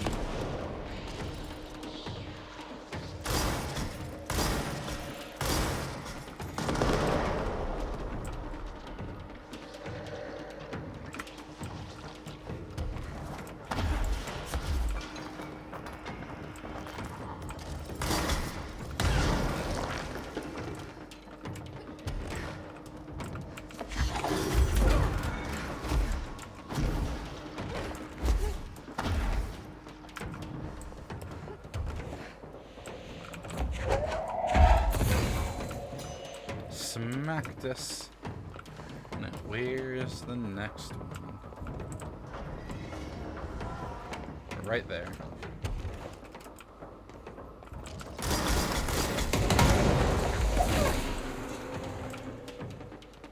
Bombs away! Killing people with these grenades is actually kind of funny. Is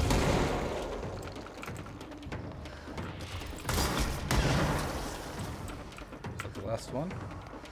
It was! Hartman, don't you do it. I grabbed the wrong thing. Go away, Hartman. It's stinky. No one likes you.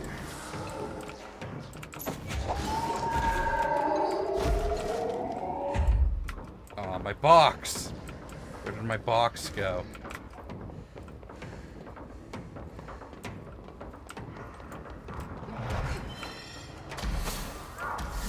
No, seriously, where did my box go? Oh, it never got out of the fucking battery room. Alright. Just one more box to go, and it's all the way the fuck over there. Hartman, please. Ah, I fell down a hole. That's not where I want to be. Excuse me, please.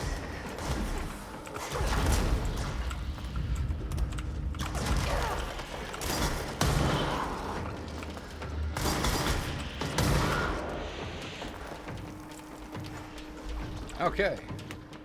I just need to do this without dying. Simple, right?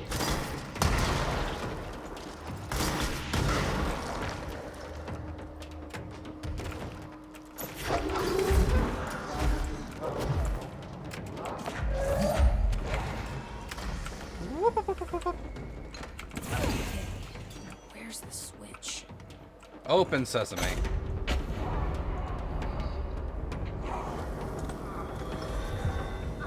That's right. Run away, Hartman. Down the hole I fell in before.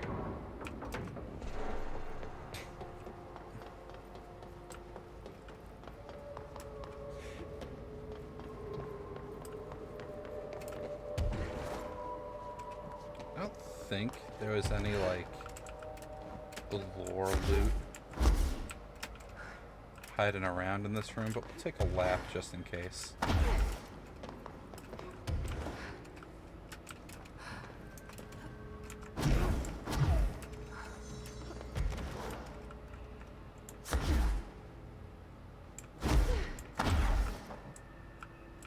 Yeah, this place seems pretty clean.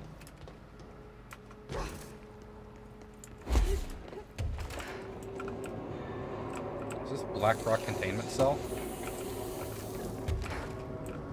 Looks like it.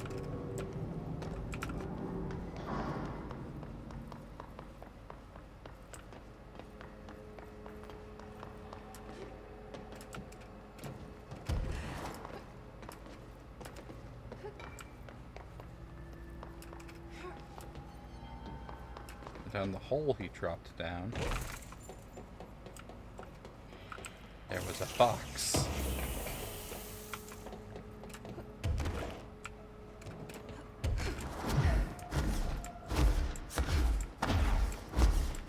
And now we simply go to the other AWE. So we did a nice little loop-de-loop.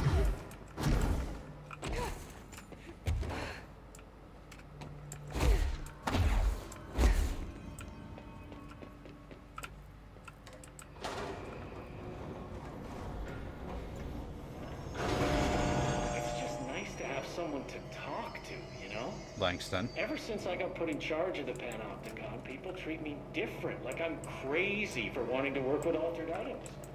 People just don't understand. Langston, I've already heard this dialogue. Like I do, you know?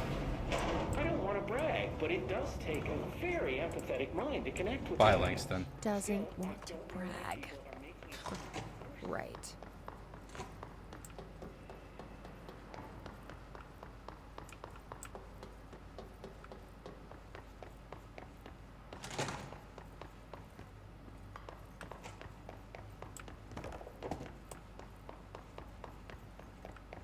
Why do I check corners? There could be something there. You never know.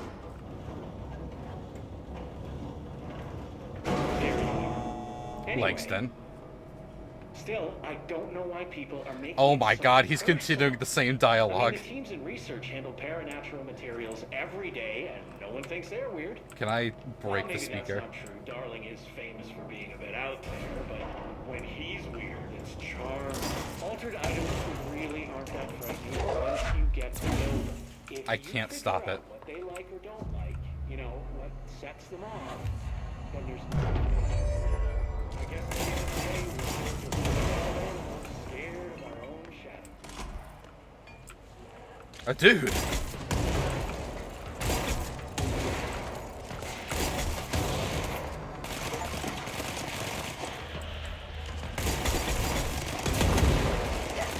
Oh, hang on. Just my shield.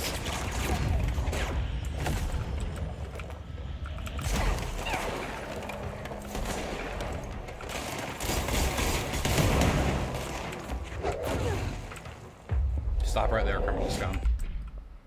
It's not the button I wanted. There we go. Well, he looked at me and I damn near died.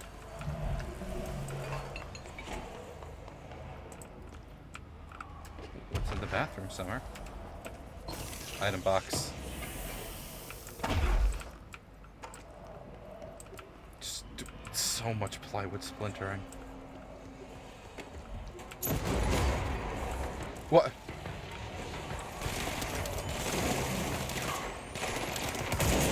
Is that vending machine evil?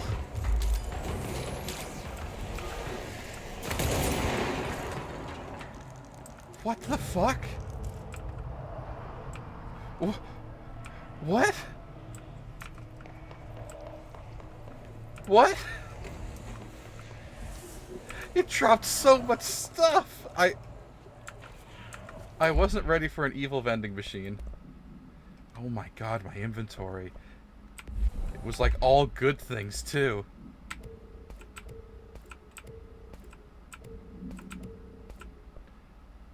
%, more shield. 19% more energy. Nice 24% evade cost. I don't need that one. Weapon reload on brain jacking. 48% more blood. I have a better blood. Launch speed on launch kills. That's pretty sweet. 66% energy recovery? Oh, wow. That's good.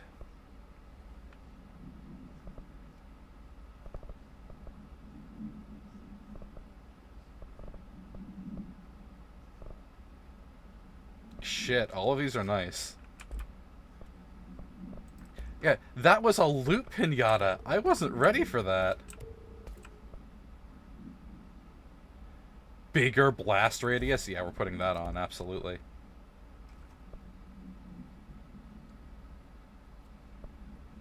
One-way track. That seems like it's got a unique name, so it's probably a unique item. Negative 100% projectile. That turns the shotgun into a slug shotgun? It's golden. That's unique. Hang on.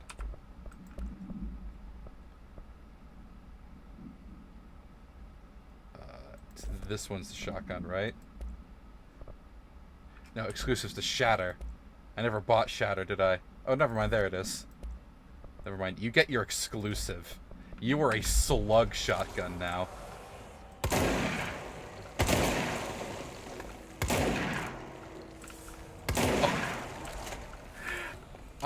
I wasn't ready to have a slug shotgun available to me.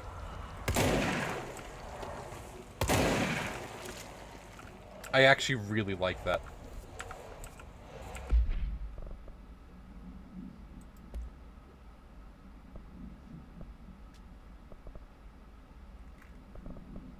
Yeah, screw it. We'll hold on to Shatter for a little bit. Try out the slug shotty. Now I need a source of light. There's one.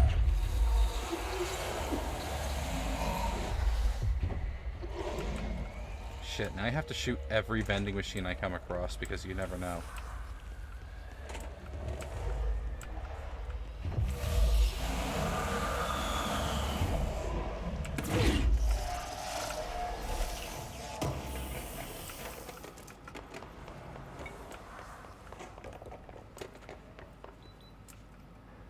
I enjoy how the metal detector beeps every time I pass through it.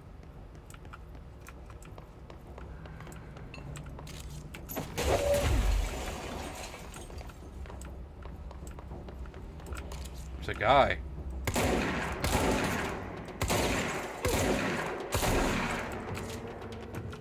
Alright, slug shot is pretty nice. I just have to land the shots. Fight for me, goblin.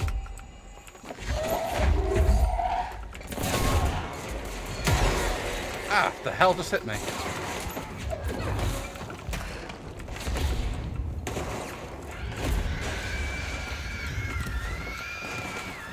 My shield! I don't think I should be alive.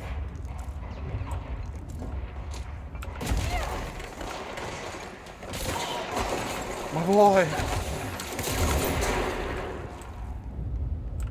Excuse me, I'm just gonna pick up some of this health here.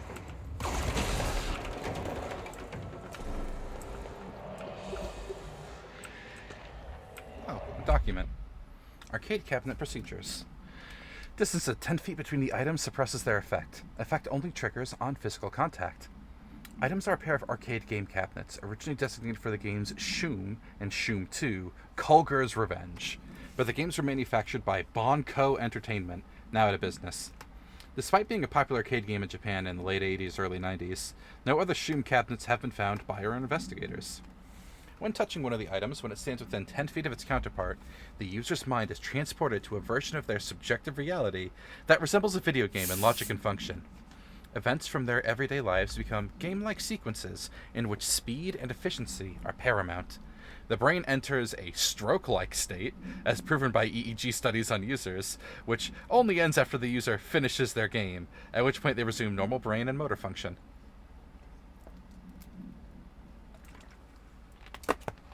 Could you imagine an arcade cabinet that when you touched it gave you a stroke, and then you played competitive Your Job until you won, at which point you then woke up? World's shittiest isekai.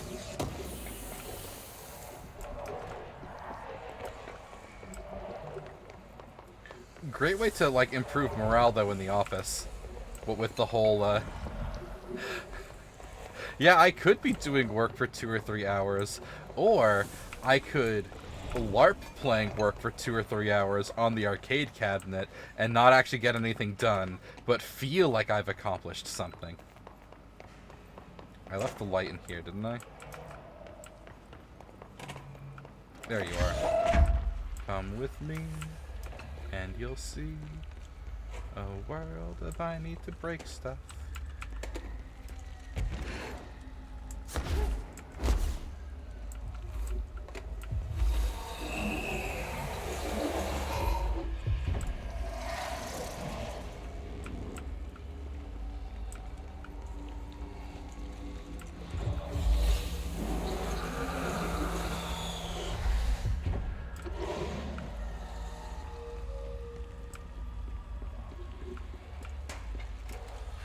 Oh, there's a lamp right there. Nice.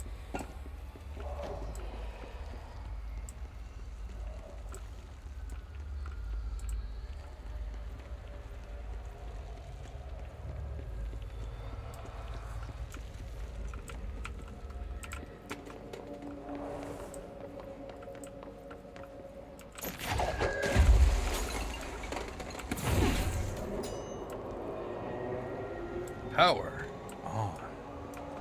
Lights. Camera. I was going to say lights, camera, dead guy, but no one stepped out of the elevator.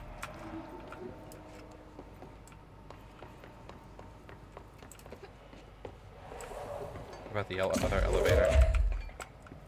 Hello? Box? Secret tunnel? Nice.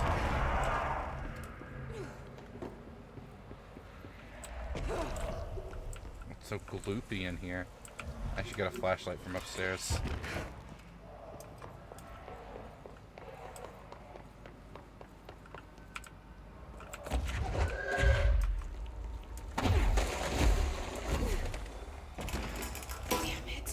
Oh.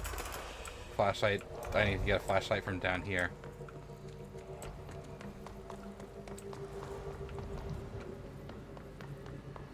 Hello, point.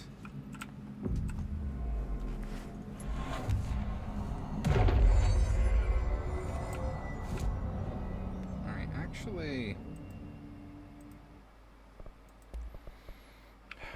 what can we upgrade? Not spin. Oh, I don't have the stuff for Shatter. I can upgrade Charge and Surge, huh?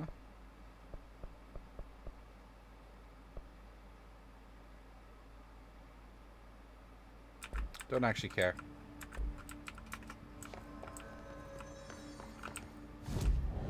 I will increase my flight speed, my levitation duration though.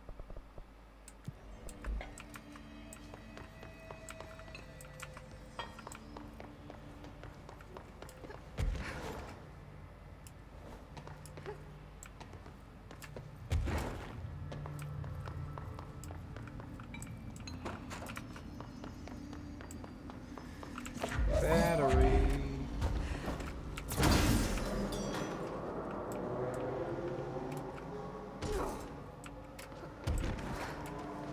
Oh, that's right. Slide to the left. Slide to the... Why won't the buttons work to move you?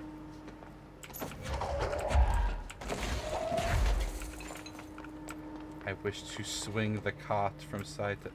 Oh, that's what I gotta do. Power the terminal.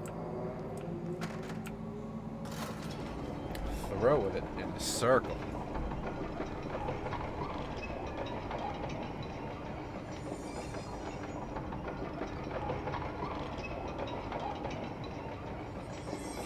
There, that looks oh, oops.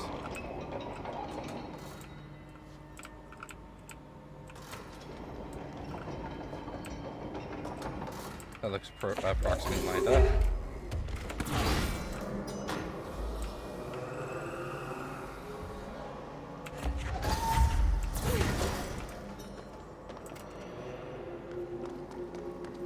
Oh, I forgot to melt that thing. That's fine. Oh, I need a new power core. Oh well, I didn't need that item box. Might bother me a little bit though that I forgot to get it. Unless there's an item box, unless there's a battery box upstairs. Or downstairs. Never mind, there's a flashlight. Excuse me, flashlight? We have a goop cauldron to ungoop.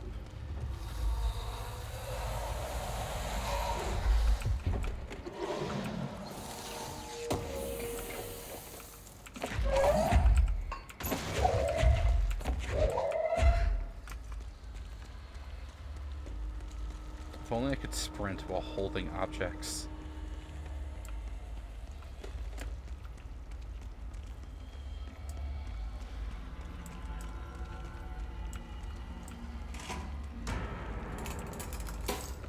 Yeah, it's fine.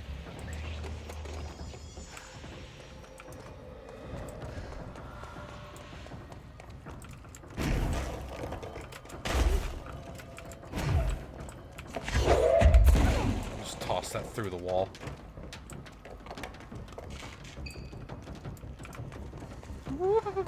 It's too dark in here to fight this thing.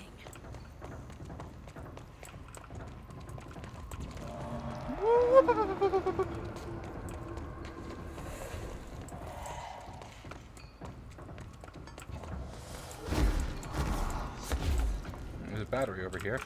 And a loot box. Just throw this wheelbarrow through the wall.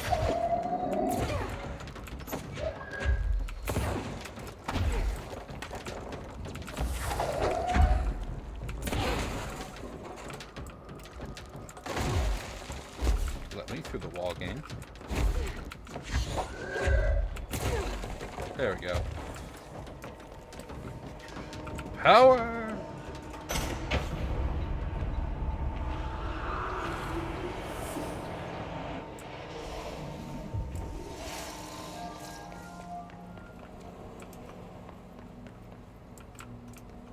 I'm not going to bother going back through that switchback to see if there's anything worthwhile or useful. I'm going to check under these stairs, though. I don't fit.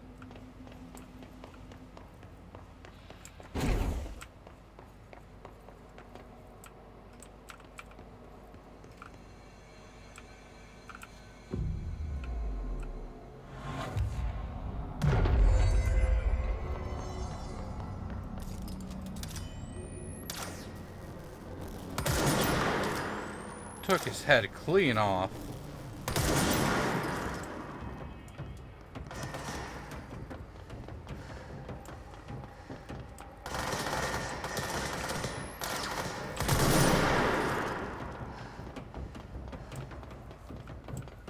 Hello? It's his eye. I will listen to whatever this is. Okay, we're gonna try this one more time, and then we're done playing with you. Understand. Jelly. Where are you from? Jumbo Green. Up and loose and heavy treat sandwich. Jesus Christ, does anyone have any idea what this thing is saying? Hotly. Dirt arrange you. Why are you here? What the hell do you want? Why'd you stow away on that ship? School bearing, boy. Eyes many cauterizing loops through and about. Wind and Windy Mitchell. Did he just say Mitchell?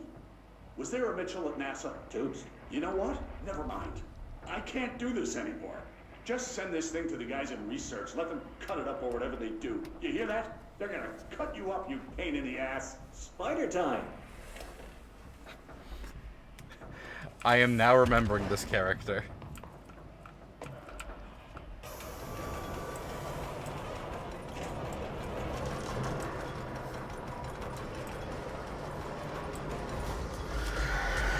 Oh.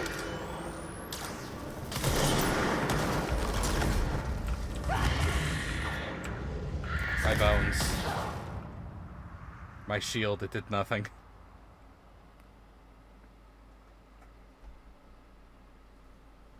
You lose 10% of your money every time you die.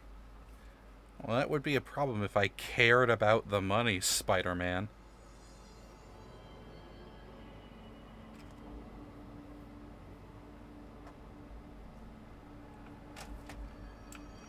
Where am I? Over here. That's where I am.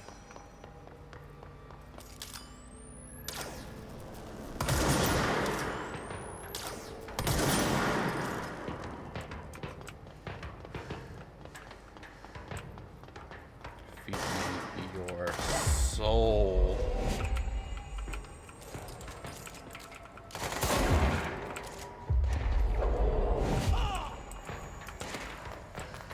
Now I have 2 interns.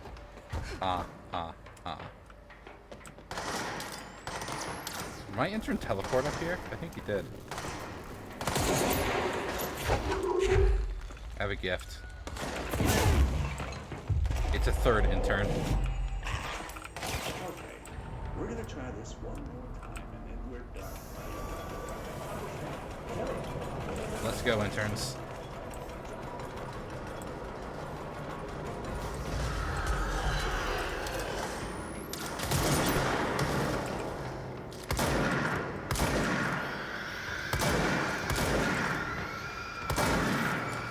Oh, the slug shotgun does not do much to the fucking suicide bombers.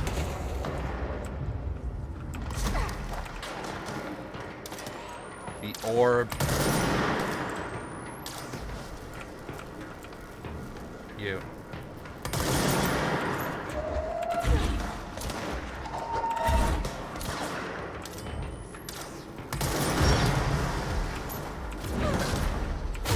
No, I killed the orb. I wanted to hijack it. Oh well. Just put a railway spike through that man's forehead instead.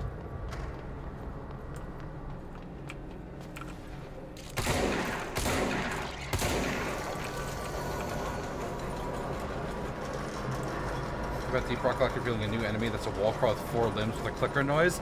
I did see like the 6-second clip they showed of it.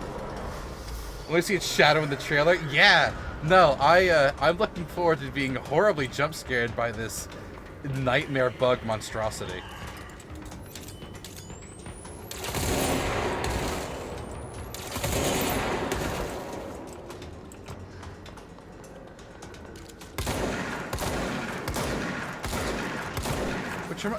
Whoa, that was close. Which reminds me, Jockey, it's been like a hot minute since we've played Deep Rock. We should do that. There was a... Sir, there was a second plane.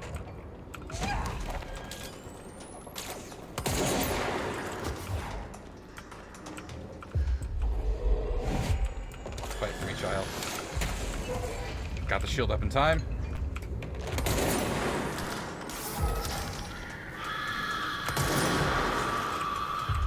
Defend me as the exploders come in.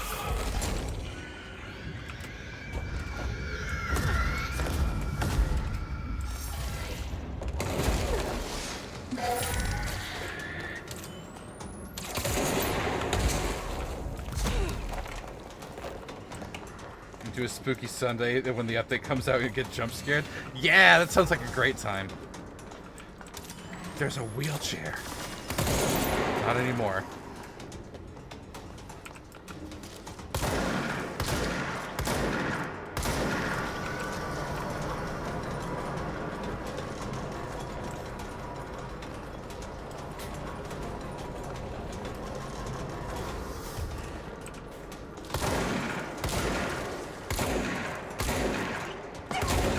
Ah, fuck. The hell hit me.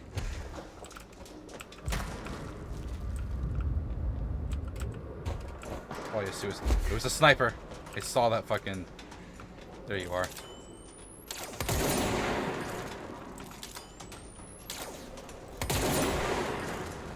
Video game logic dictates that snipers have to have a long scope that you can see when they aim at you.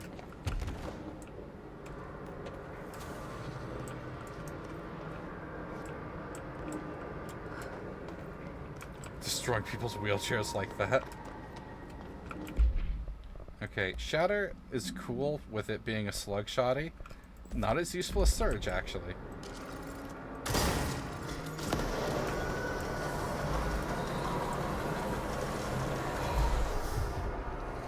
There we go.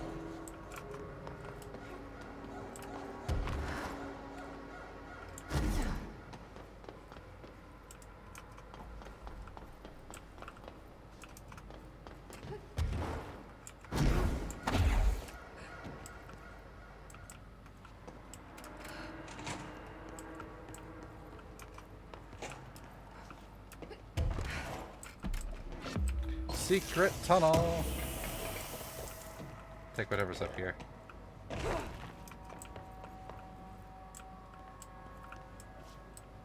Door's stuck.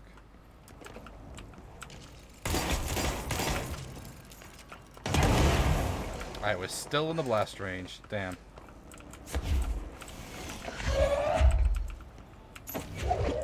It appears I am one with the sheet of rebar. Please free me from... There we go.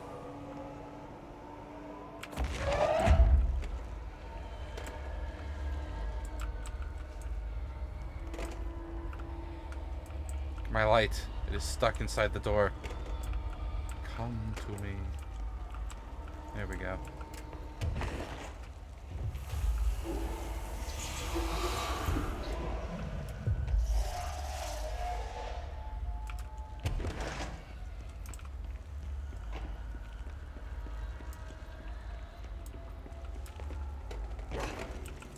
A thing?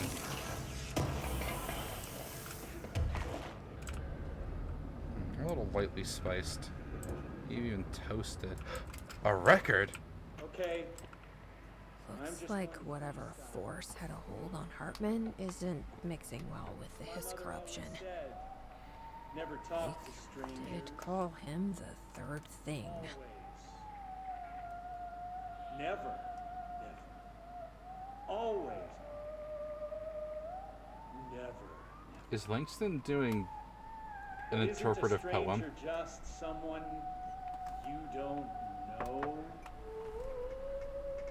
With What a if the only theremin? thing stopping a stranger from being a friend is that word?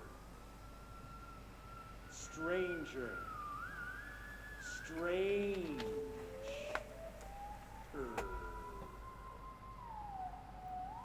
Strange like the noises you hear at night when there is no light and you cannot bite. Strange like a rubber duck that follows you around and makes you drop your coffee every time that it quacks because the noise scares you. Then you have to clean up the coffee while the duck stares at you and continues to quack, quack, quack, quack. I don't think we're playing that one a second time.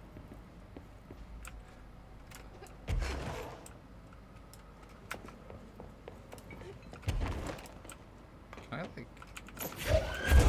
Okay, just double checking.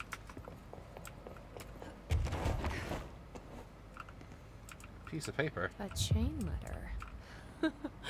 I remember these. Mom used to say they were evil. Better do what it says. You know. Just in case. There must be a photocopier around here.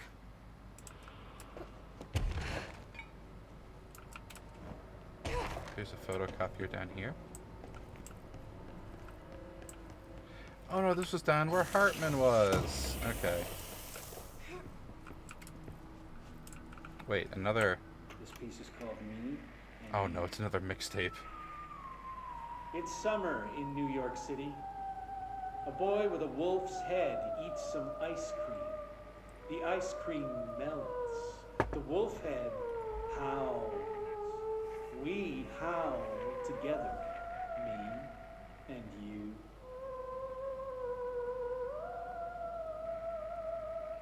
The mayor stares at a bicycle. A little girl watches him watch the bike, watch him watch the bike, and on and on and on, like the ticking of 1,000 clocks. We listen to the ticking together, me and you.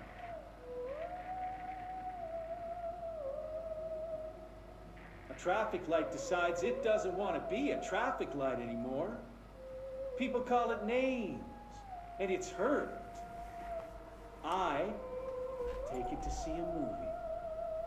We have a good time, me and you.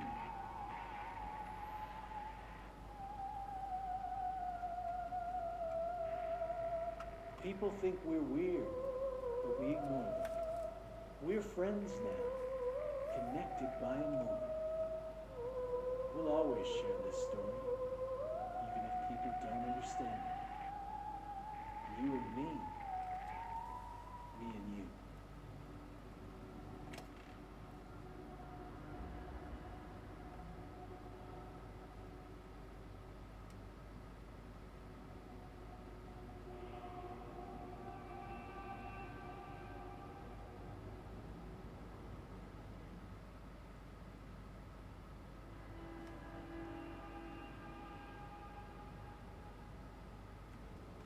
Oh, that was supremely weird. There was a...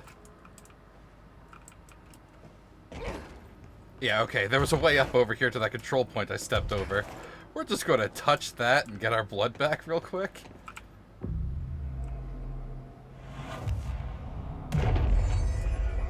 that's better. Let's read this piece of paper about Hartman. Dr. Hartman is the first Type 2 shaded individual to be examined alive by the Bureau and has proven to be a valuable asset for our understanding of Alpha 010, aka the Shadow. Like all shaded individuals, the specimen is constantly shielded by, or produces, a veil of darkness that makes visual observation difficult. This darkness also protects the specimen from harm. During testing, non-lethal ballistics proved ineffective against it. The specimen uses words and phrases that seem to originate from its previous life as a therapist. Some phrases have even been identified as quotes from Dr. Hartman's book, The Creator's Dilemma. This seems to indicate that the host personality remains preserved to some degree.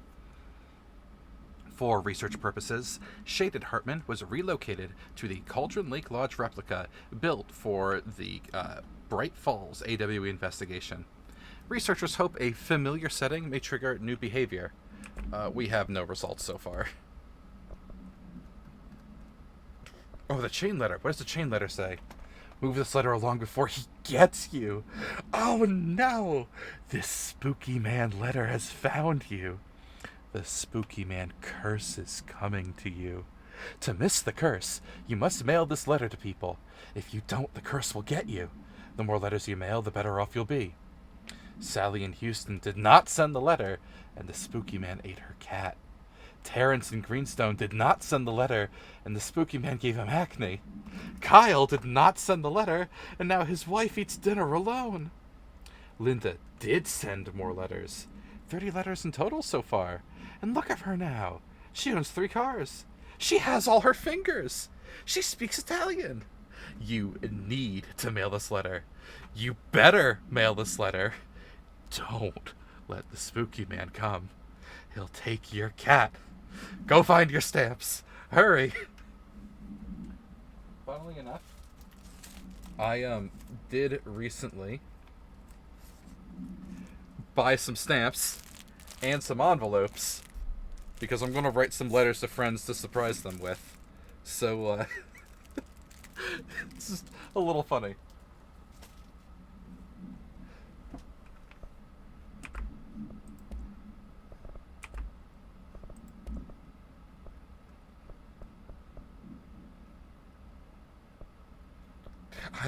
Langston under the music. God damn, alright. I can summon a boy before I go to the loading bay. So that's a fight. What if I follow where Hartman went down here real quick?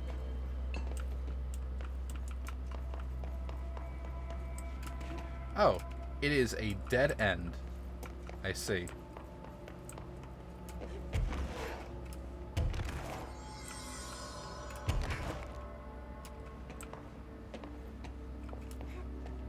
Well, here This comes is Director Faden. the boy. I require backup at this location. Hello, boy. Make way for the director. He is here.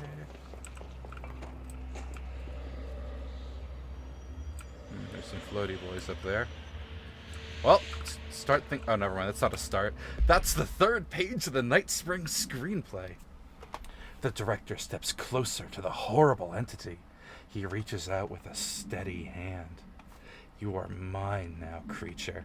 I will return you to my facility and control your power. Sir, we don't know. The entity instead rushes forward and engulfs the director. He screams in pain as the scientist looks on and does nothing, like the coward that he is. The entity. I am not the one being examined. I am not the one locked inside a prison. Gradually, the director emerges from the entity. His once sparkling eyes are now empty and dull. The scientist rushes to him. Sir! Sir! We have to escape! We cannot. They are in control now. I got what I wanted. So, my boy. My beautiful baby bouncing backup dancer. We need to commit murder. In the name of the director. That man's dead. That man almost died. That's a bomb.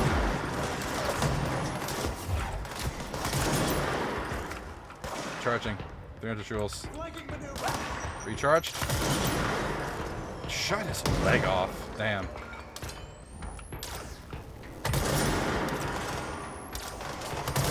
I missed.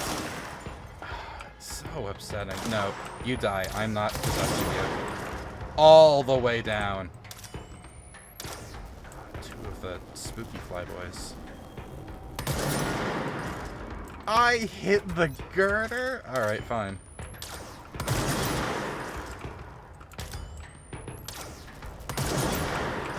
I'll possess you. Fight your brother for me. Actually, no. I can hire both of you. I'm an equal opportunity employer. Hold still. There we go. See? Equal opportunity employer.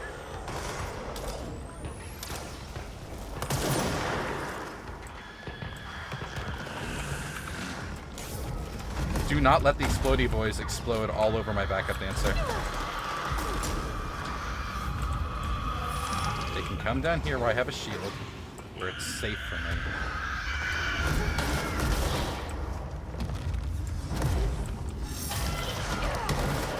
See? My backup dancer's still alive. He's doing so well. Oh my god, that man just threw an entire forklift at me. I shouldn't be alive. That hit me square in the fucking cheeks.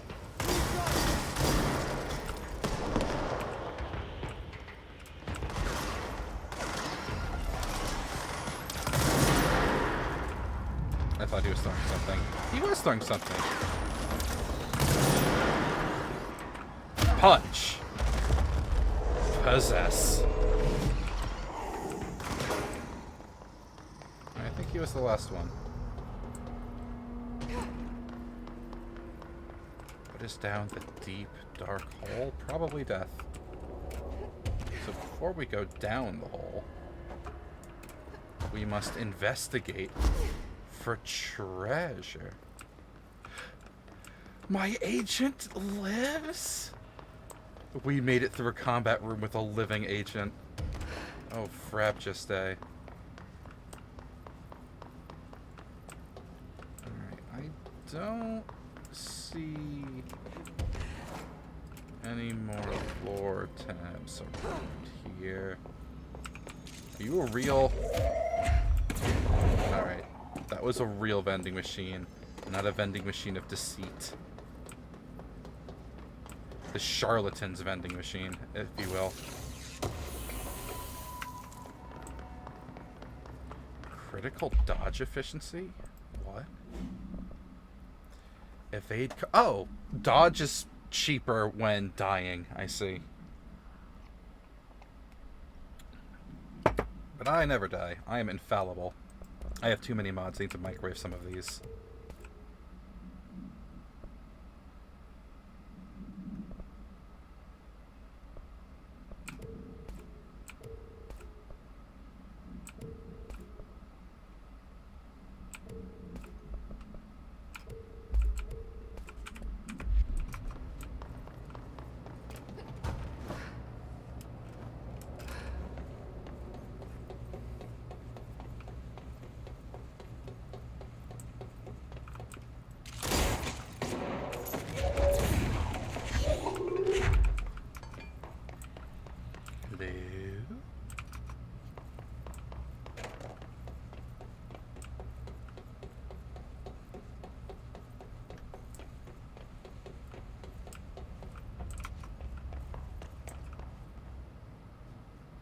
I want to check what's through the grate first.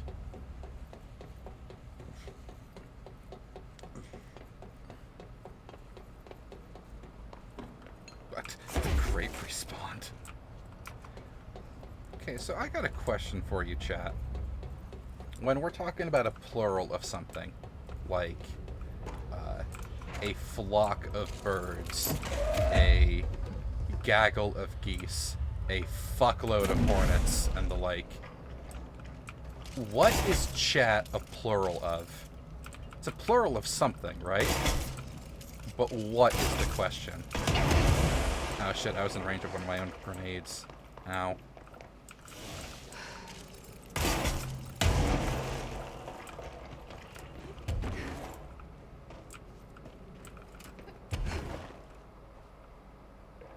Sheep and moose rules? Chat is a plural of chat? Huh.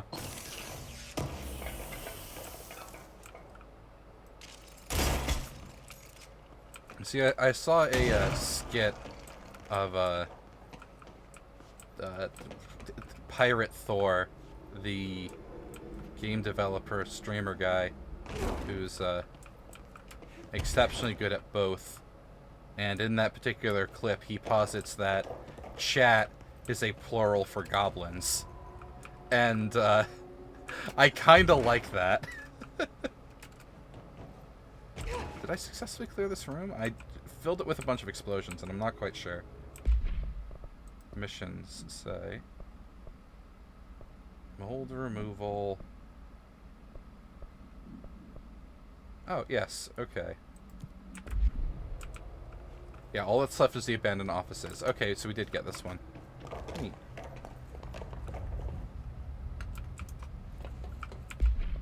I don't need to actually be following that mission. We're just trying to kill Hartman here. There we go.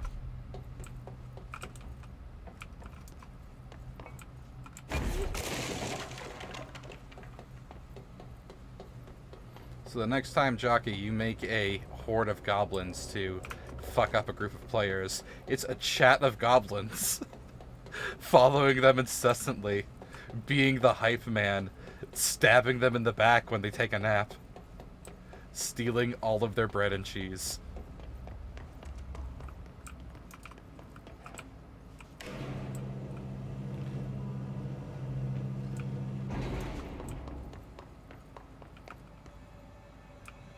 Hello, checkpoint. Is that a space? Is that Hartman in front of a lunar lander? It is. You don't use goblins? Aw.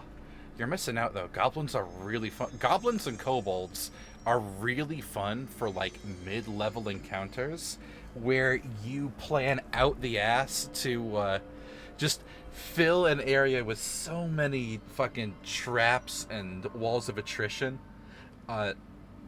Let me tell you, it is very satisfying as a DM to subject players to an L-shaped ambush where they're not expecting tactics in their tactical combat.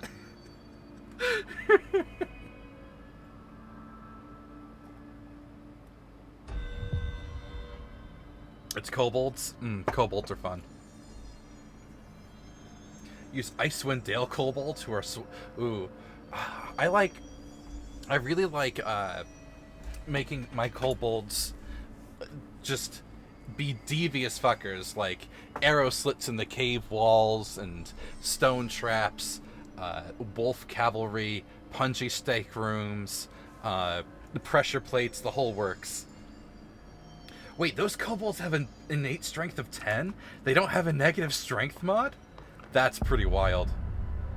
From Morrow AWE. Find Hartman. He's right there. I'm gonna stick a grenade to him.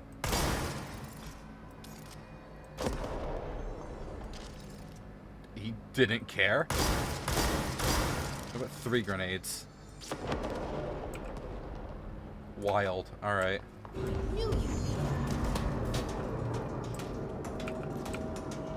Motherfucker, turn the lights off. How do I turn the lights back on? It's not a light.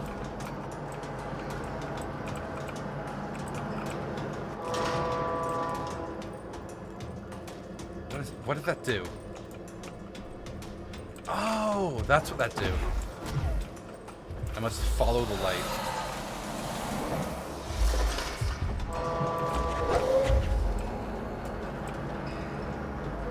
Dobby has given me a battery.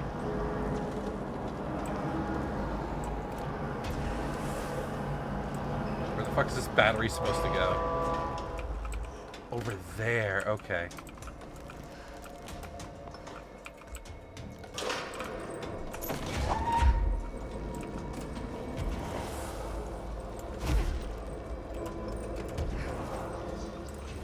Where's the light?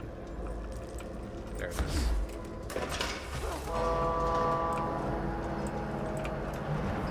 Light. There we go. Are you going in a loop-de-loop? I don't need you to go in a loop-de-loop. We're not trying to throw it back here. Alright. Well, let me just, like... No, we'll go loot goblining for lore later. Turn on the lights and make Hartman go away first.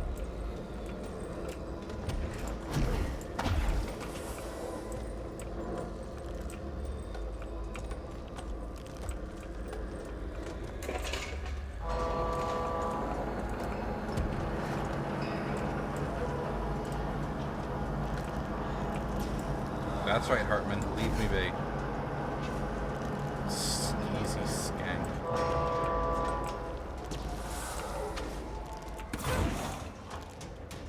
Just toss that light over there real quick. If I use this one.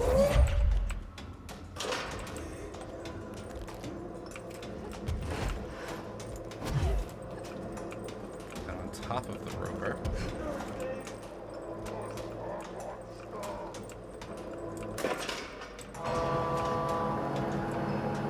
Moving in the correct direction.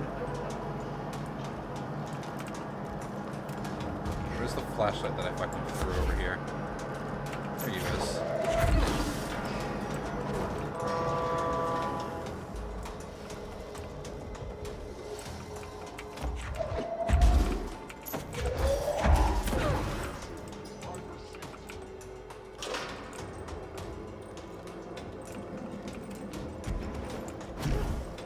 That we have this rotating light platform just wonderfully circling around.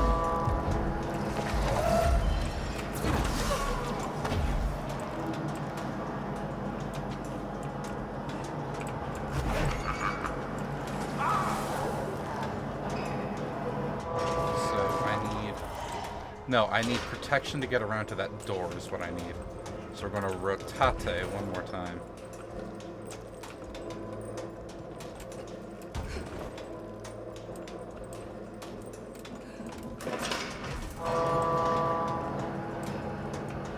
You know, another enemy type that's fun to use, Jockey, are Sahagan.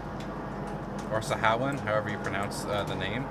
But Angry Fishman never fails to give players aneurysms, especially if you pair them with hags.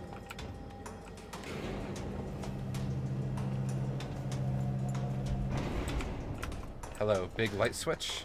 Yes, thank you. Fuck apartment for me.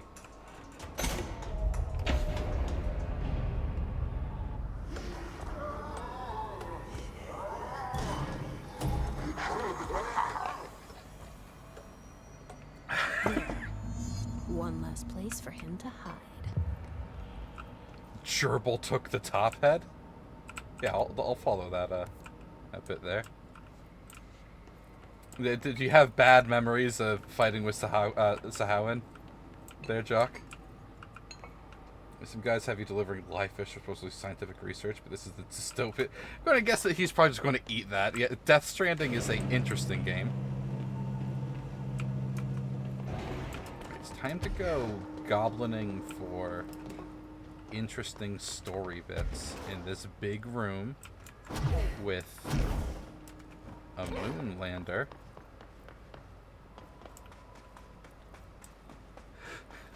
Oh, I get it. It's insinuating that the FBC faked the moon landing because the moon's haunted. And they just filmed it here in investigations. Come on, tell me that there's like a lore tab around here that confirms that theory.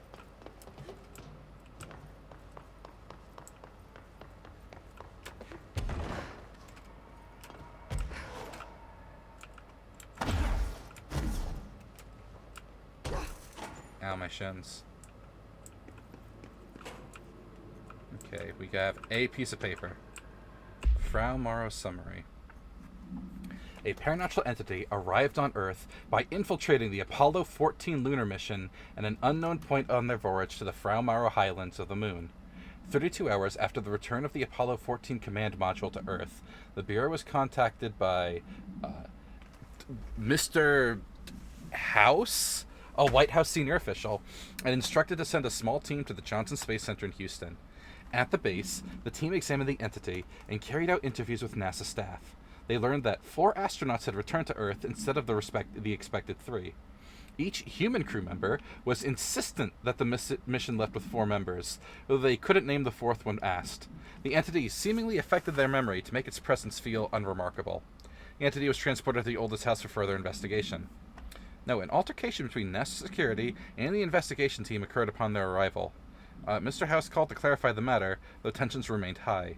Bureau jurisdiction and clearance should be defined more clearly with other federal agencies. Okay, so never mind. It wasn't that they faked the moon landing. It's that the moon landing was real, and they came back with an alien. And so they just set up a rover here, I guess, to make the alien feel more comfortable. Awesome. Timber threw a bunch of them. Yes, B? Worry who? C to C. Holding cell for prisoner 11C. Approach with pixels, please. Thank you.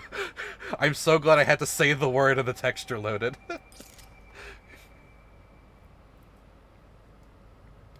Timber threw a bunch of make your 4th level character in first North Marches. Which looks you had a level 8 wizard. Oh, fuck. There was some crazy crap happening with the lunar landing. If that's what it takes to pacify it, make it happy. Easy peasy lemons. I know, right? Yeah, one of my first really long form games where I had a character that was more than just a one-shot or dungeon crawler. The first arc was dealing with an entire clan of Sahawan that were headed by 3 hags of different flavors. 1 black, 1 green, and I forget what the 3rd one was. And their coven was helping the island governor become a lich. And that was definitely a first arc to that particular campaign. A lot of weird fights happened. And there were a couple points where I almost died to Sahawan. There were a couple points where I used a moonbeam and wild shape to great effect. There was one notable point where we got the drop on 2 hags and the governor pre-lichification, where we used a surprise round to slam open the doors to his room, dump a fireball, a tidal wave, a shatter, and just a straight up ballista that the Eldritch Knight had attuned to as his personal weapon, straight into all of them, which was wonderful. We almost killed the governor right there, but the DM fiated that he would live. And I want to say the other big fun notable moment from that particular arc was when it was completed and all the hags and the governor were dead. Our Eldritch Knight, who had a really kick-ass cool spear, who had not landed a single hit with the spear the entire campaign so far, was so frustrated, he snapped it over his knee and cast it into the sea. And I still remember Falcon seething and no, don't you patronize me. I am casting it into the ocean. It was pretty great. Anyway, let's talk to the spooky alien. Hello? Hello! Great about us today. Long roads and no hardly. You are Bygone? Sure. Why are you locked up in here? Casual turning. Back and front. And Gerbil took the top head. Not being pressed for that. Lady going and loosing back for eye? Sorry, I think I'm misunderstanding you. What do you want? The head? The head for tales? For reading news, jars, words, and tumble. The reading head. Okay, take it easy. I'll take a look. He must have lost his head. Maybe it wants something to read. No, or a jar. He wants his head. Let's just see what we can find. And it's been locked up for 53 fucking years. Yeah, in the one cell. Yikes. Yeah, Falcon definitely had some ouch, I'm sorry moments over the course of multiple campaigns. Notably, like, the second campaign after that first one with the Sahawan arc ended, his next character was a cavalier. Unfortunately, the entirety of that campaign took place in a city where he didn't have a mount, so he was just a featureless fighter, and I felt really bad about that. Jam Slam Mega Hoop. Another thing about Frau Mara. Okay. Yeah, it was bad. I was like, you should really respect to something else, buddy. That was the campaign where I was Fletcher, the character I reprised slightly for a little bit of West Marches as a DM NPC, and I was delighted being... Well, Fletcher was not my first character of that campaign. My first character of that campaign was unceremoniously murdered by 4 or 5 save or die rolls simultaneously. And I died right fucking there. Admittedly, I deserved the 5 save or die effects, because I was playing the No Fun Zone. It was a paladin of, I believe, the Ancients subclass, I think, with a halberd, sentinel, polearm mastery, and tunnel fighter. So if anything got within like 10 to 15 feet of me, I would just stab it and end its turn. And the DM got fed up with that after a single encounter, killed me, and told me to roll a new character. And I 100% deserved it, and then I made Fletcher.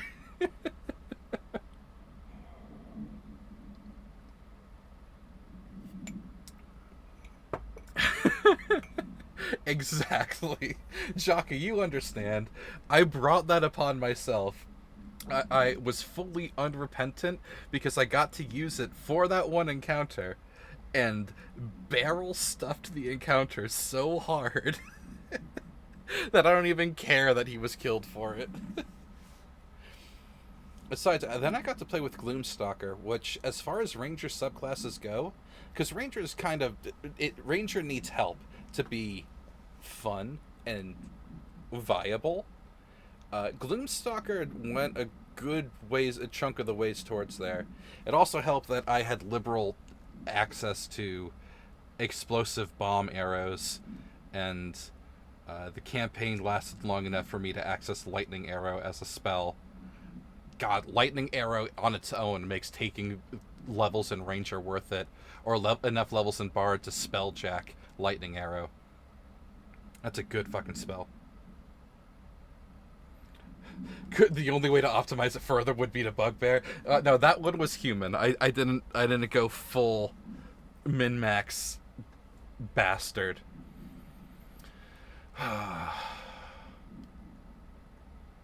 You know, thinking back on it, I have fond memories of one time, back when that DM had a smaller apartment. We did a weekend-long one-shot where I literally went over on Saturday, played all Saturday, came back Sunday, and finished the one-shot. It was a boss rush dungeon crawl through a giant Dracula's castle, where the final boss was Dracula, who was in the Dracula adjacent. It wasn't Dracula, but it was Dracula in the process of summoning Orcus. Orcus, the god of bad shit happening to you if Orcus gets summoned. It wasn't Strahd specifically. It was someone else. He just made up a vampire name. It was just a shitload of boss encounters back to back with like a little bit of a dungeon crawling in between. The first encounter that we found was a beholder, where we sensed it through a wall, and rather going through its gauntlet of traps and firing lines and minions to reach the beholder, we went around to the wall behind the Beholder's throne and bashed through it with a sledgehammer and assassinated the Beholder without going through any of his traps. There was a tree full of corpses, and then the tree stood up, and it was an Ent with a bunch of corpses swinging from its branches, and it had a specifically anti-our nuke strategy mechanic where it was damage gated, and every set tick number of damage, a bunch of corpses would drop as zombies from its branches to swarm us.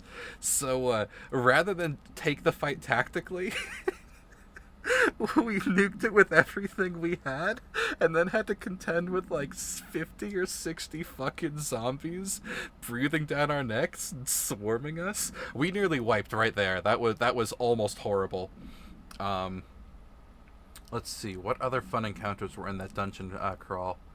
There was the trio of lady vampires who were really fun to fight against because I was playing a ranger. This was a 17th level one-shot, by the way. We were almost fully maxed out. I was playing a ranger, and I had grapple arrows, so I could shoot someone and then pull them towards me. So I was comboing with Vintage, who was playing a monk with a sun sword a lot, to grapple a vampire into Vintage, who would then sun sword it as a reaction, which was a lot of fun. There was some weird puppet thing that had a very elevated vertical fight. There was the zombie dragon, just a straight up zombified dragon where, that had two beautiful moments in it, where that was the only fatality of the dungeon crawl was against the zombie dragon, because Falcon, who was playing, I think he was Puffin Aarakocra, or some sort of like big silly bird, maybe I think a pelican Aarakocra, but he was playing a sorcerer of like, and we're 17th level, so he just blows a shitload of sorcery points and calls down like a max damage meteor storm on the zombie dragon. Where our poor fighter paladin was in the AoE, and it was just a turn of "in the arms of the angels" as John just fucking ate it and died right there to Falcon's meteors. We brought him back and just gently lied to him about what killed him, and he didn't roll high enough to figure out that it was Falcon. Vintage had a beautiful moment too against the Draco zombie, where she like kick flipped up off of it and a column to get up on its back, jammed the hilt of the Sunblade against its spine, and started clicking it on and off like a pen to just stab it repeatedly. But the actual fight against Dracula and to knock off Dracula, it managed to. It was at the apex of the castle. We were delirious from how long we'd been playing this one shot. My ranger, Barry, his name was Barry, started off as like this calm, cool, implacable ranger that was like the level-headed member of the group. That's how he started. By the time we reached Nautula and Orcus, Barry was speaking in the third person. Barry had cracked, and Barry was going for the wildest plays possible. And this was before my DM realized that Lightning Arrow and Swift Quiver were both concentration, so he let me take scrolls of both, and I didn't tell him otherwise. So I popped a scroll of Swift Quiver and cast Lightning Arrow and proceeded to vomit like 5 lightning bolts per turn at Dracula and then at Orcus. And that was the only reason we survived. It was solely because I was doing so much DPS that it forced the DM to aggro me down and knock my ass unconscious. which gave the rest of our squishier fighters room to breathe. Because Falcon tried to do another max level meteor storm and was immediately feeble-minded down to like 2 intelligence for his transgressions against Orcus, and spent almost the entirety of the fight clacking 2 bricks together because he no longer knew what reality was. But we interrupted the Orcus summoning enough that only a fraction of Orcus actually made it into the material plane. We defeated the Shade of Orcus and banished it back to reality, with at one point Vintage riding its shoulders down into the Hellgate and nearly getting trapped in Orcus's dimension before managing a couple daring checks to get out. And not Dracula, seeing his god ritual fail and get banished, decided, fuck this shit, I'm out, turned into a bat to fly away. Vintage then leapt off of Dracula's castle and sunbladed him in half in midair, and would have fallen to her death had I not had 1 grapple arrow left to catch her, because that was the one time the monk feature ensnare projectile was useful, so she could catch the arrow out of the air and get grappled back up on top of the castle. And it ended with no fatalities, other than John, who died once but got better. That was a wonderful weekend, and I haven't really thought about that in ages. I want to reach out to the DM and just thank him for that lovely time. It was a good fucking game. And yes, I did decide to reminisce about an entire fucking weekend of bits, because it's my stream and my choice. Let's see. So you got a monster in your back pocket the whole time. One of Orcus's kids. They get to give you a DC 23 Christmas save or suck. They get a random permanent curse just for being near it. Yo!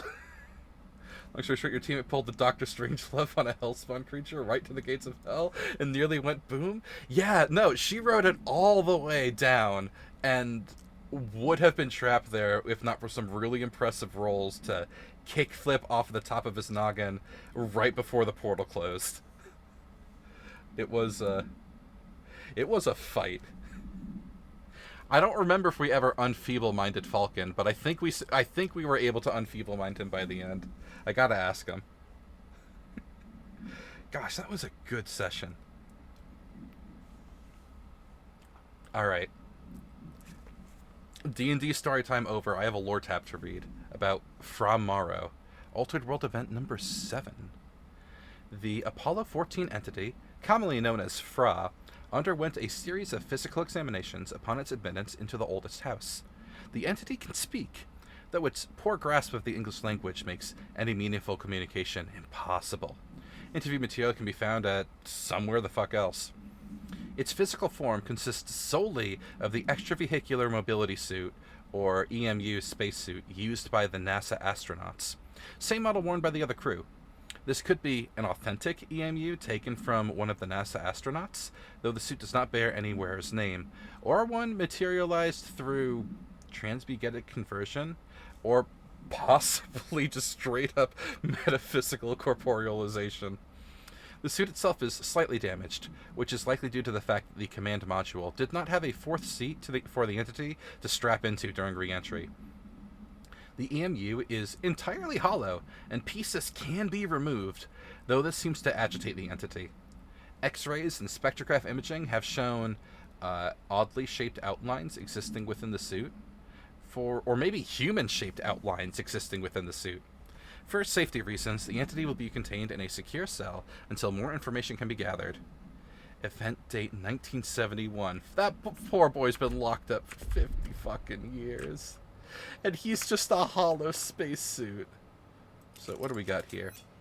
It's my birthday, please take some? How long have these hot chilies, cheese, and sausage packets been here? This could be what it wants.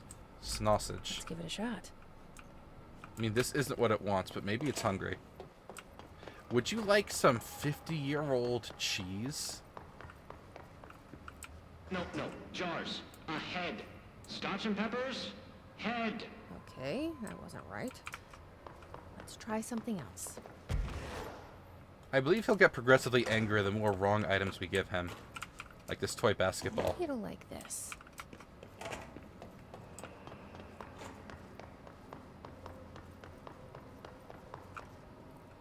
Head.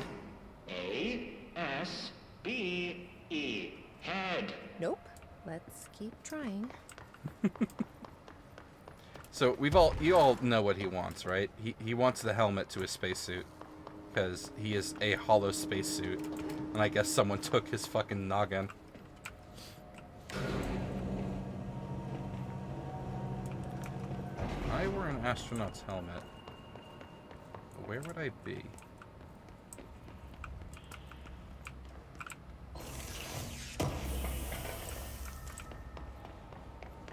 Not up here.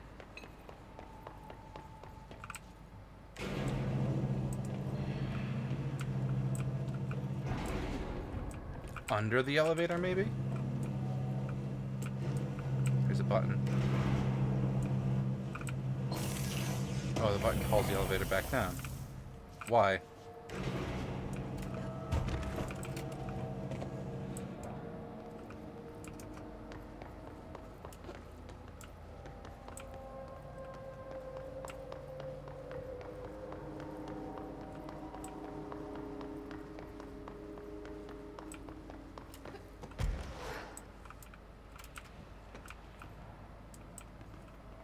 Can't see.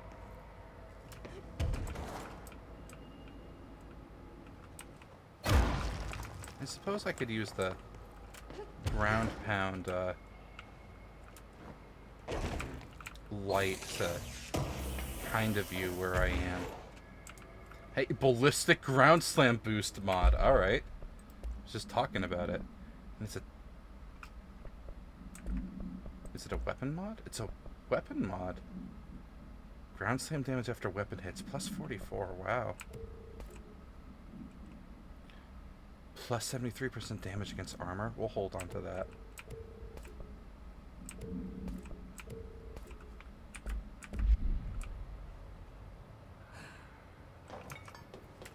Can I go inside the rover?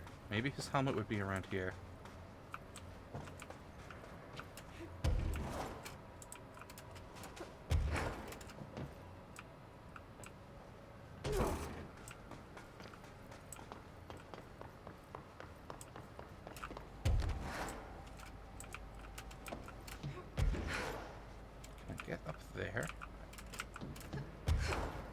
I can. Alright, what's up here?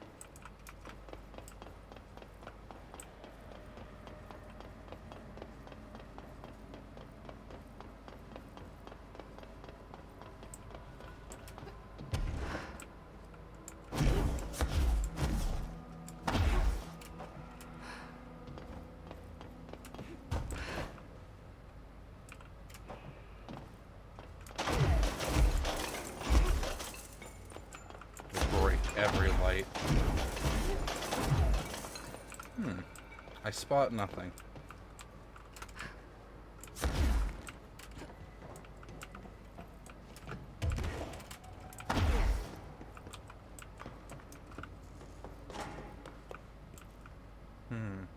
There's a can. A plushie. Oh, that's a bottle of Noble Sheriff. Let's give him the plushie.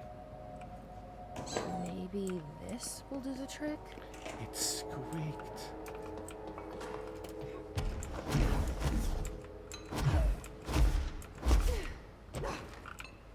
Rosa, you ping pong ahead. Guess that wasn't it either.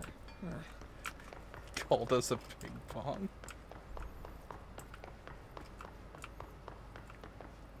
Yeah, give him a helmet. All wrong answers. I wonder if I have to give him everything wrong for that helmet to spawn. Do it. I probably do. Maybe.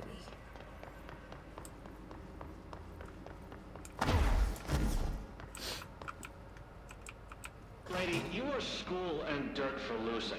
Keep that up, and I won't help you anymore. School and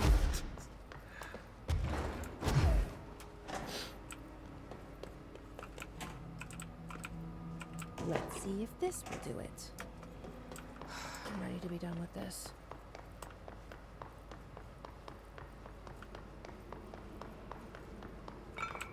Three clocks, lady. The head.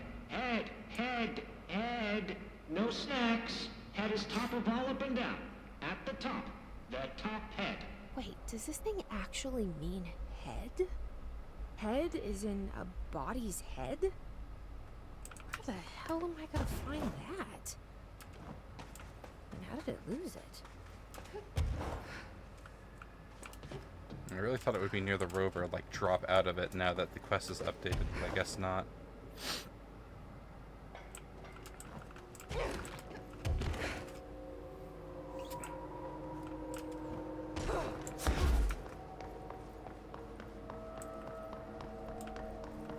Yeah, Jesse, you raise a good point. Where in the ham sandwich am I going to find his fucking helmet?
I can interact with. Nothing up on the catwalk.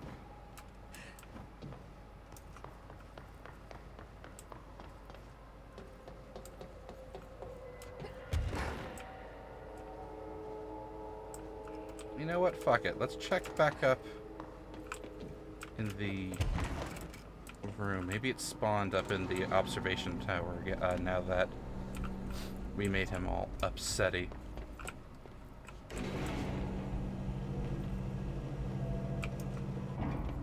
Oh wait, investigations sector head office. It's literally not here. I need to go to somewhere else. Where would the sector head? The sector head office is all the way back at. Hang on. We're teleporting real fast.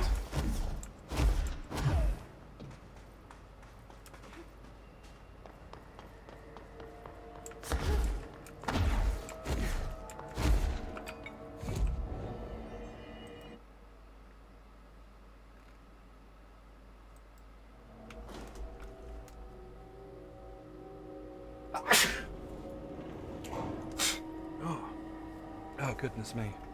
Is that a real fucking... Okay, it is. This is the wrong fast travel point.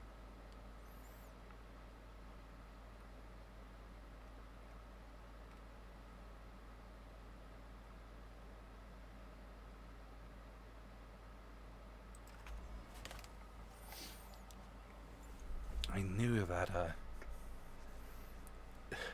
that helmet was suspicious.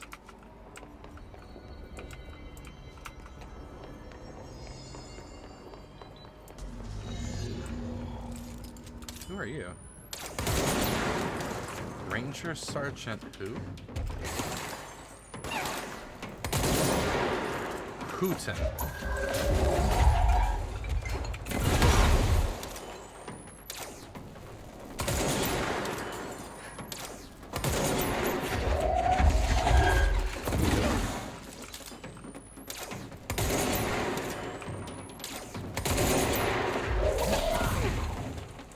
Bye, Hooten.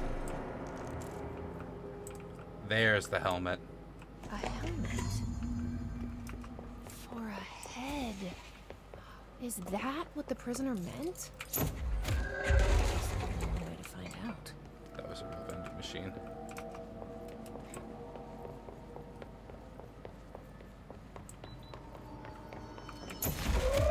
Also a real vending machine.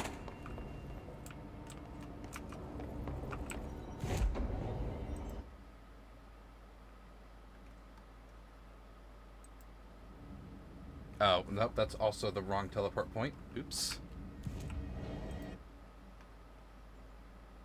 There we go.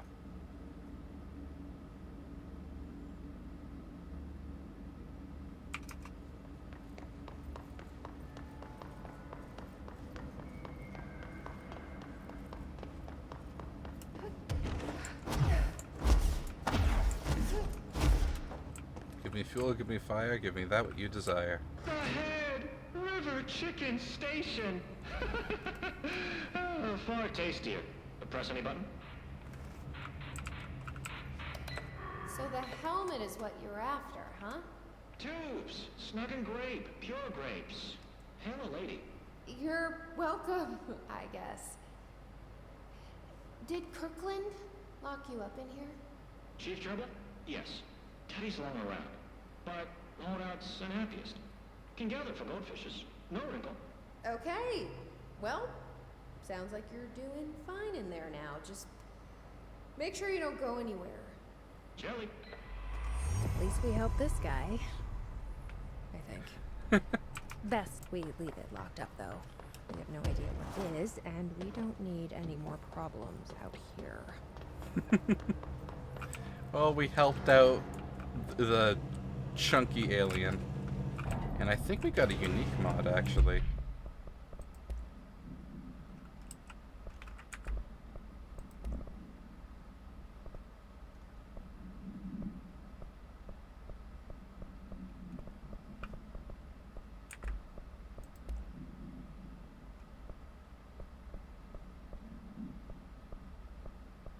Yes, we did.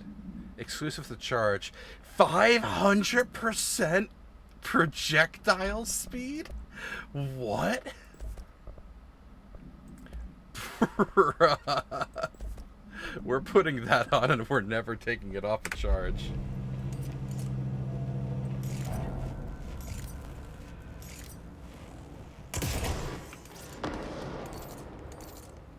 That's wild.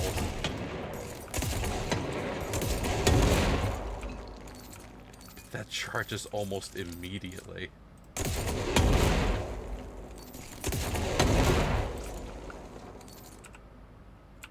You know, that was worth it. I'm gonna put Grip back on though, because Grip is a good boy.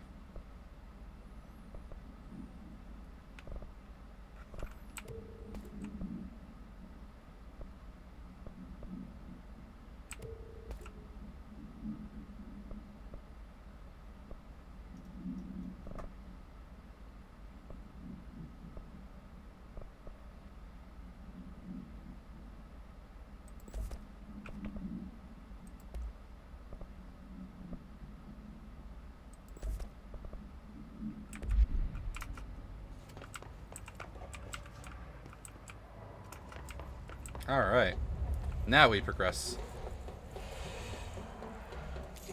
There's a darkness lamp. Let me grab a lamp. I think I saw one in here. Yep.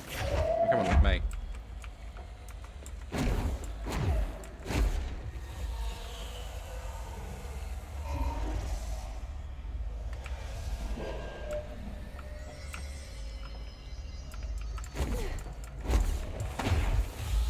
Here there'd be one behind me.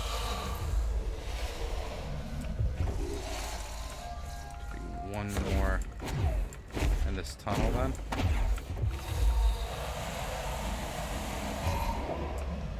Nice.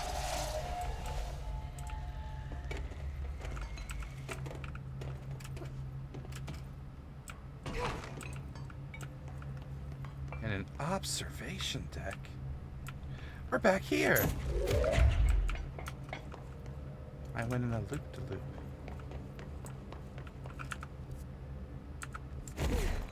Wait, did we complete the Frau Morrow bit then?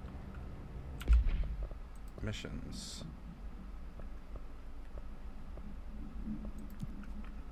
Oh, so it is. So we can just go to... I'm gonna touch this for my blood real quick. That's better. We can just go straight into the Bright Falls AWE then.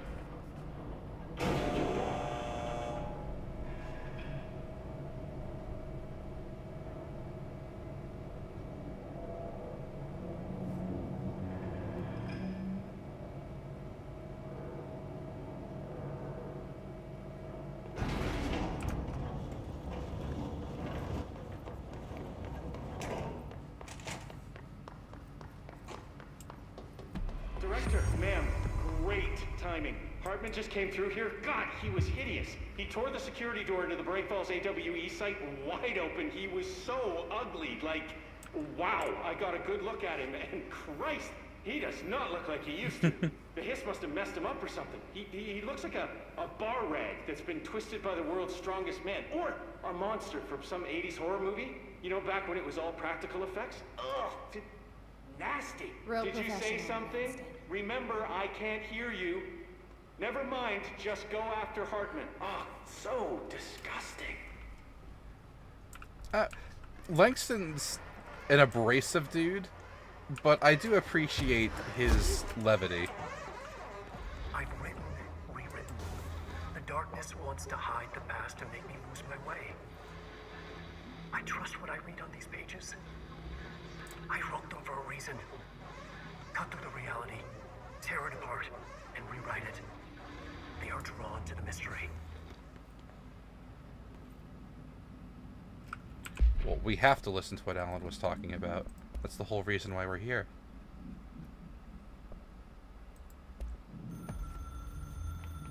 I've written and rewritten. Deconstructed, reconstructed. Experimented with different voices. Changed the style, changed myself.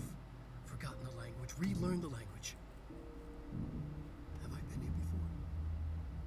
Gone down this path before? The darkness wants to hide the past to make me lose my way. You must know where you've been to know where you're going. I trust what I read on these pages. I wrote them for a reason. My notes to myself. The only way to make progress, recap, then write more. The style then. Lose the fat. Make it clear. Ugly. Functional. Present. Be blunt. Only the brutal truth. Cut through the reality. Tear it apart. Rewrite it. Be clever. Make them do the work. Form the image in their minds. They make it. You just imply. Incept. They're drawn to the mystery. Obsessed. You set it up. They put it together. Their interpretation. And there's only one because you give them no choice. And they believe in it. Because it's theirs now.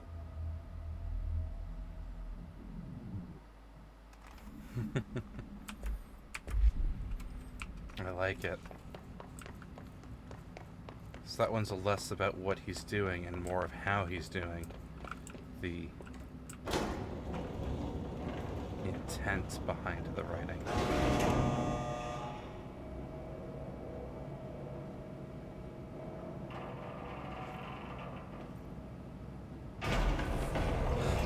Doc. Let's go take care of it. Flashlight, my flashlight, burn away the dark.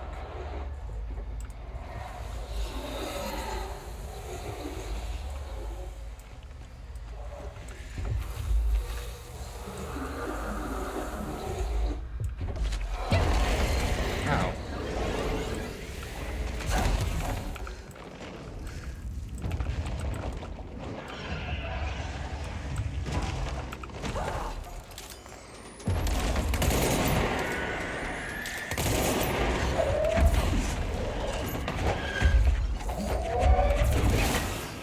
Fuck that guy. Give me your blood. Thank you.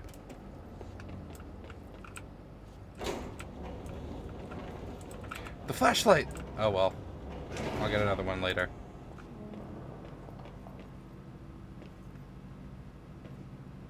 Hey, control point.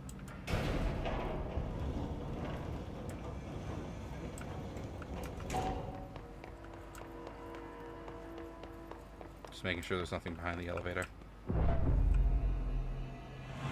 You asked your Alexa, and apparently Alan Wake has 2 DLCs. Alan Wake 2 has 2 DLCs planned for it, one called Night Springs and the other The Lake House.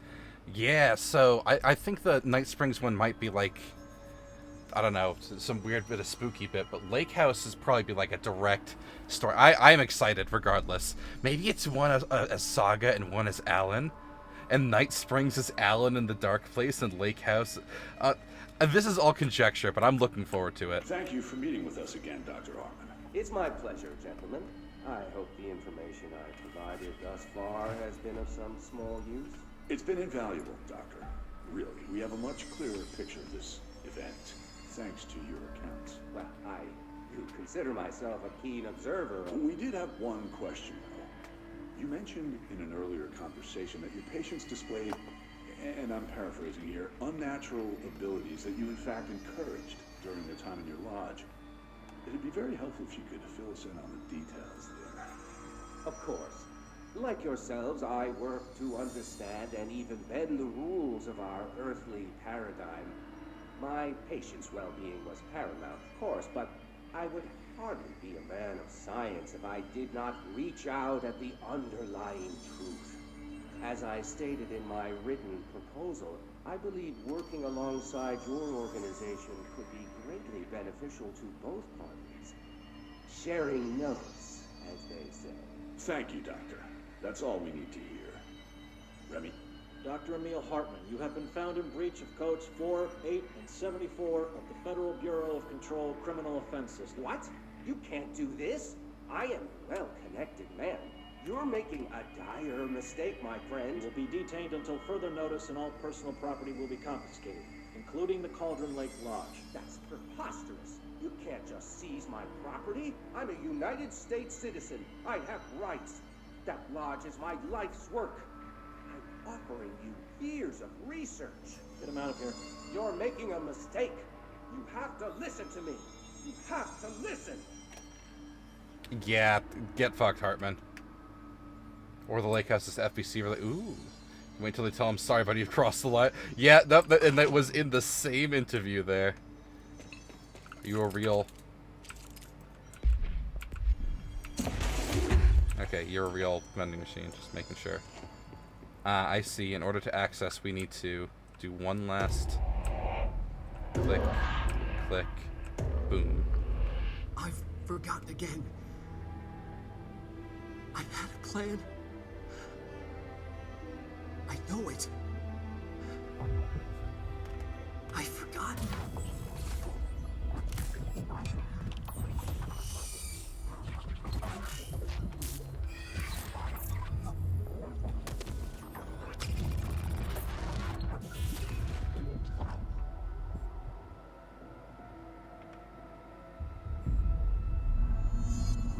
He's coming.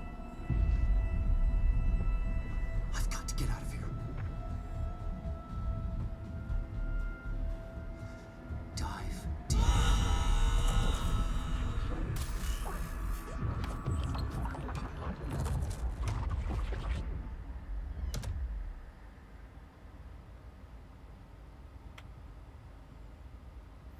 That was Lake in his own Ocean View hotel, going deeper into the nightmare to get away from Scratch. How much that Remedy's tying Alan Wake and Control together. Just gonna say it's a safe bet. Whatever is going on with Wake, he clearly needs some help. Yes. And so I'm pretty sure this is Warlindor. Still not sure who that is. And I think that might be related to Control, because that's the board, but not sure who that is. I don't think it's the Hiss. And then the janitor's closet is Ahti. If the reason the FBC agents in Wake can't get in touch with headquarters is because they're eating him and the oldest... They... oh! Everyone needs to go to... but not in the way we're seeing currently? Oh, that's interesting. Because, like, I don't think it's still repercussions of the hiss. I think there's something else.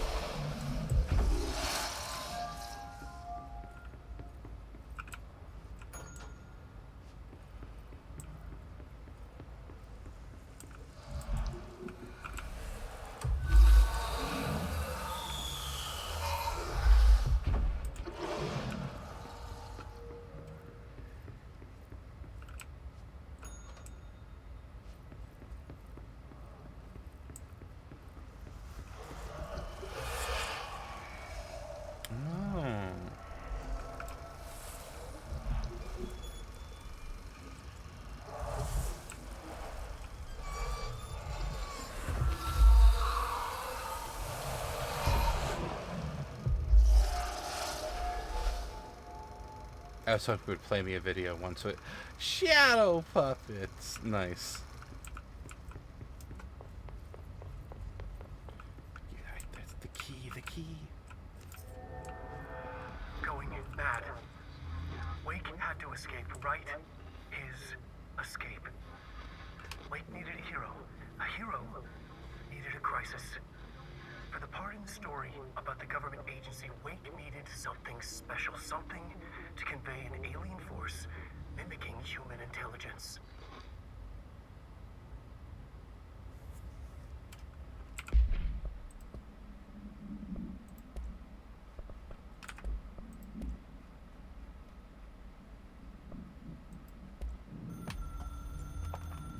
The story needed many beginnings, many springs, streams that turned into a river, a flood, and then an ocean.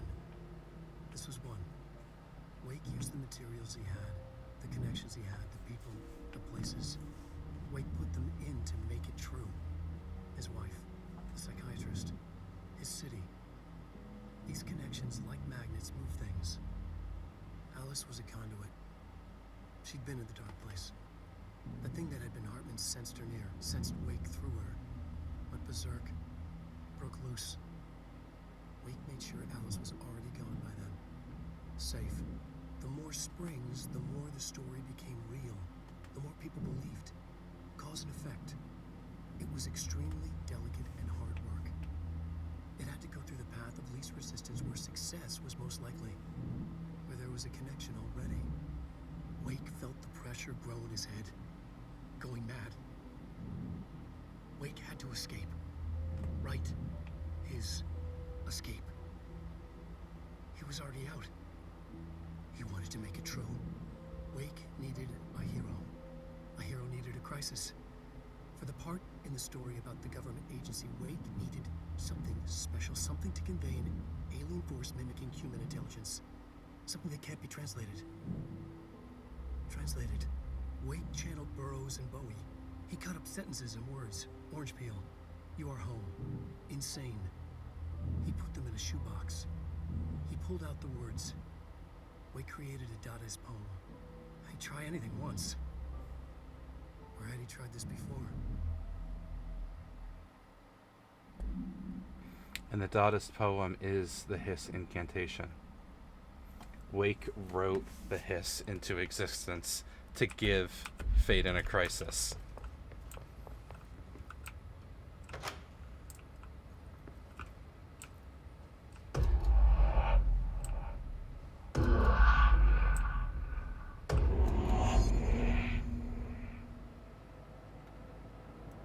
No more door. Bright Falls AWE. Another replica. Like the one they made for Ordinary. Oh, this is right outside What happened here? the front. Huh. Alice Wake's interview. After reaching out to the Bureau, Alice Wake was brought into the oldest house for an interview on whatever date 2017. The interview conducted by Agents Shaw and Dempsey revealed that Mrs. Wake has had recurring nightly visitations from her missing ex-husband in her New York apartment. Address, oh, that's the tower. Mr. Wake appears out of nowhere and rushes at her down the corridor. According to her impression, he appears crazy and horrifying, clearly coming at her with violent intent. Mrs. Wake believes that he is haunting her, insisting he is not Alan, but a fucking monster in his body. Mrs. Wake has not been sleeping out of fear of these visits. Her attempts to keep the lights on through the night result in the relevant hallway's light bulb breaking every night, possibly indicating involvement of the paranatural. Further investigation required. We've proposed installing monitoring equipment in the apartment. Copies of request form have been sent to Kirkland and admin for approval.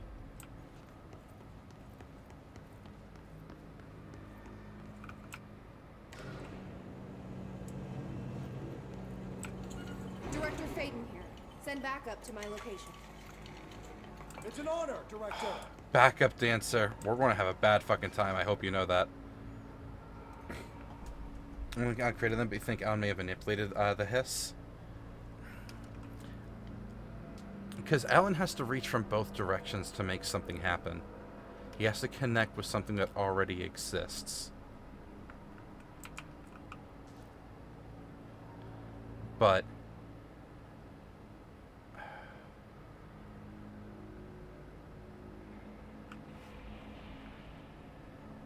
I mean, that particular bit we just listened to specifically stated that he needed something untranslatable, and the hiss incantation is the Dadaist poem he wrote.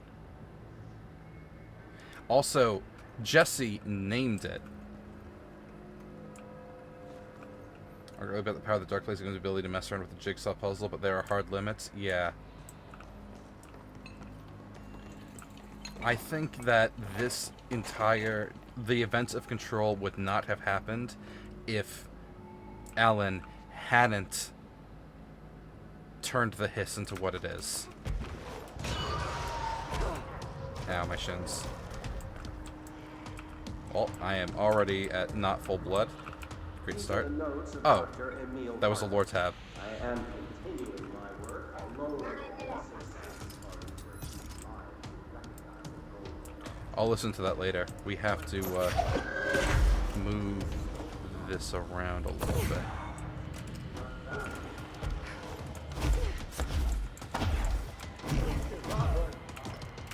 Oh, out of magic. Awkward. My magic doesn't regenerate in the dark, I see.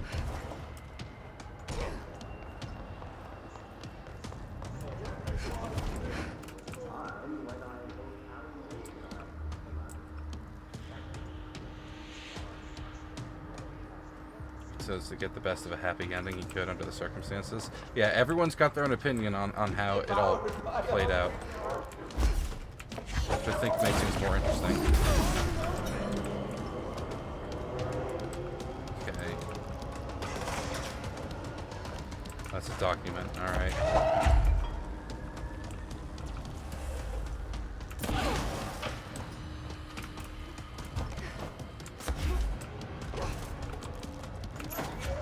Gotta get the lights on.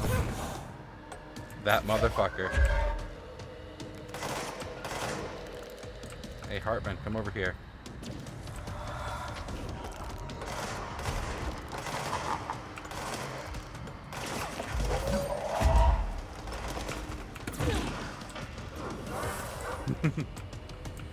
Okay.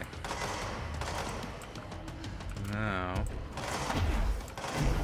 I need another battery.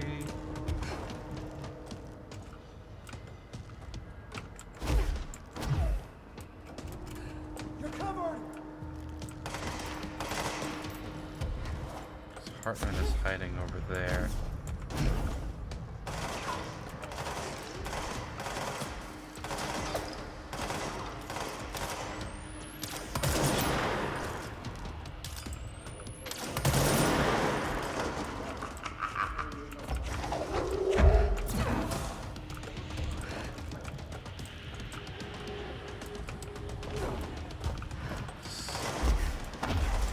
Check if there's like a switch over here.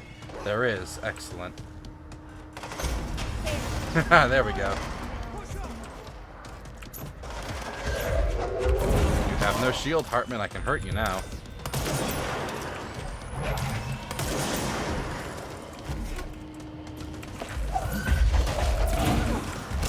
Ow, let me go.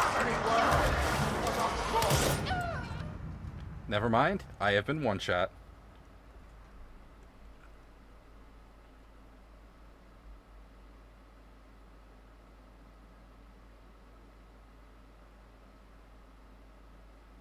Wow, he trained health real fast. Alright.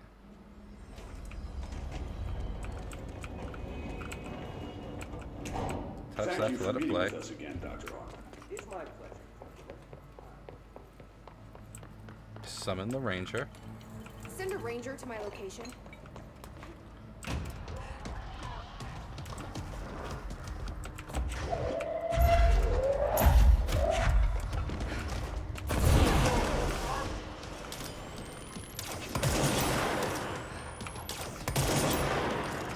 There's another forklift. Perfect.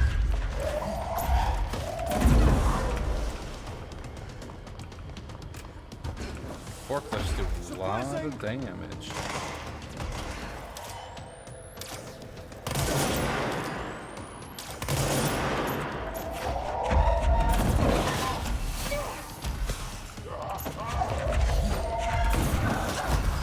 Ow, fuck. Goodbye, Hartman. Oh! He teleported at me. He turned off the lights! He had a pip of health left! That bitch. Which battery did he unplug? That one. Oh, oops. There were dudes there. Give me your blood. Thank you. Where's the battery? Where did I throw it? Oh, there it is.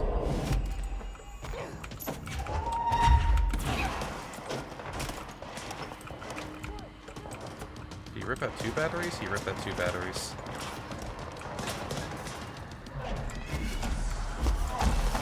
There we go. Got some blood back in my system. I spent all my magic. And I need to go back to the flashlight to regenerate it. Good thing I don't need magic to float.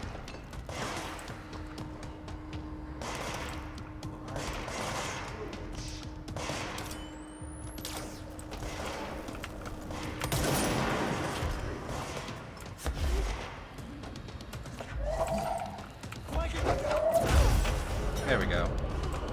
Alright, goodbye, Hartman. Oh, I have to bust through a shield again.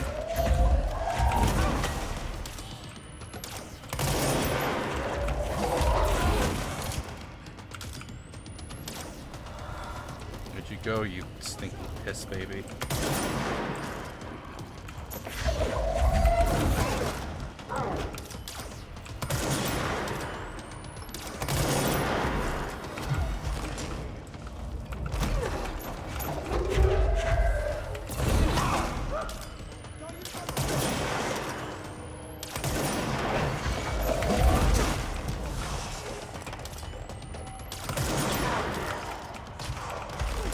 Up.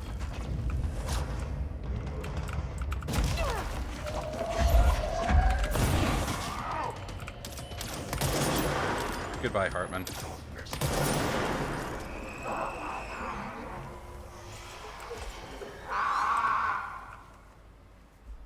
Hartman won't be a problem anymore, Langston.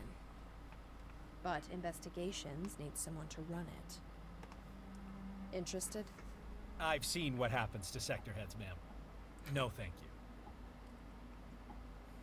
Ma'am, I'm getting something on my terminal here, an AWE alert from Bright Falls, Washington. But it might be a glitch. The date's all wrong, a couple of years in the future. And we're in lockdown. There shouldn't be any incoming signals. Maybe it was active before we went into lockdown? Are there agents on site? Let me check. Agent Estevez is the field agent in charge of monitoring the site, so she should be there to let us know if the situation has been through any major changes.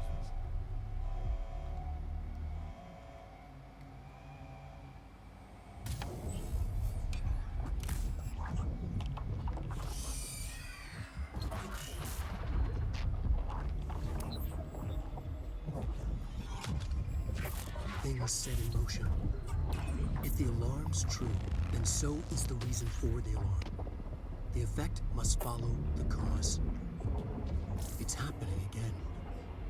I'll return.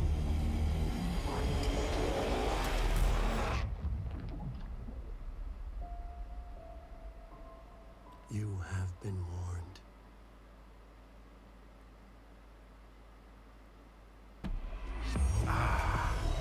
Attack from the side!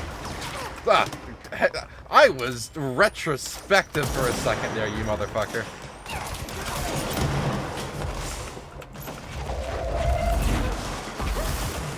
Ow, fuck. Ah! He threw a brick at my back.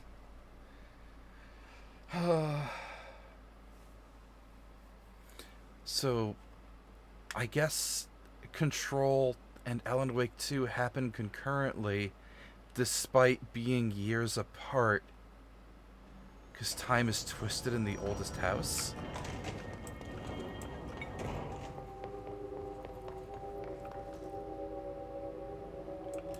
Huh. Okay, these dudes still spawn. Got it.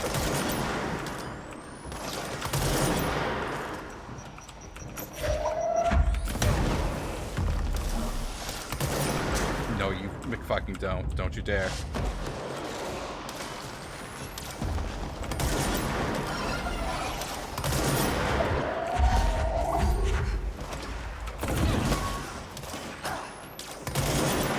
Oh, that's right. There's an orb. I have to brain jack that.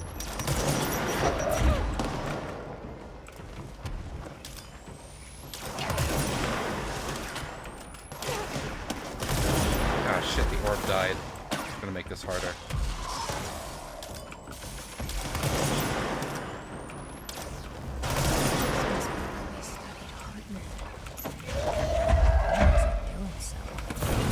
They treated him as badly.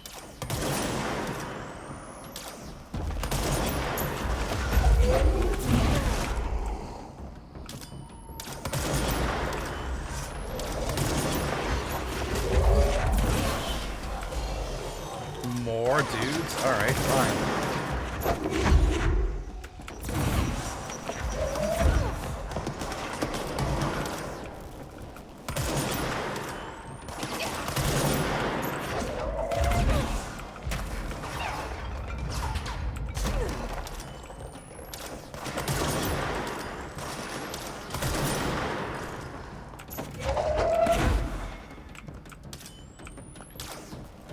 Yeah, we'll probably figure it out once we get the Wake 2 DLC.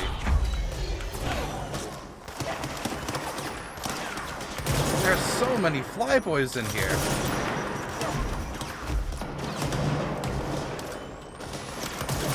Wait, why am I not brain jacking these guys? Hang on. Fight for me? Thank you.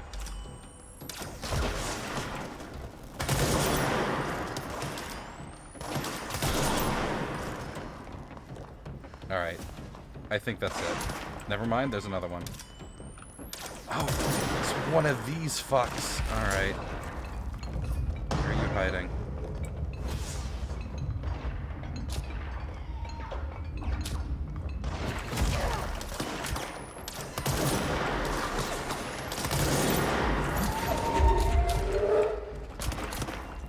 Actually, it'll reveal itself to my ranger.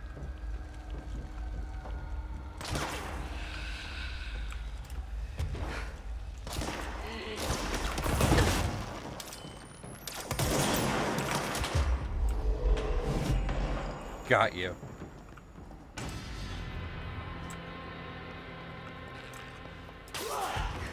Goodbye, Ranger. Okay.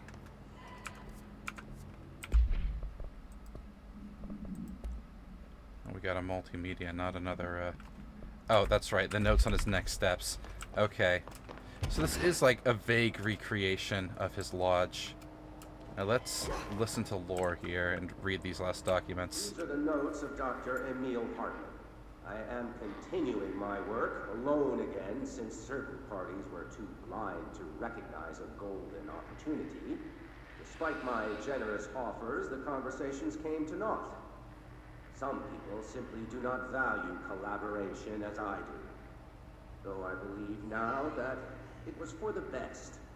The sort of bold, pioneering work that I am undertaking cannot thrive under the shackles of bureaucracy and regulation.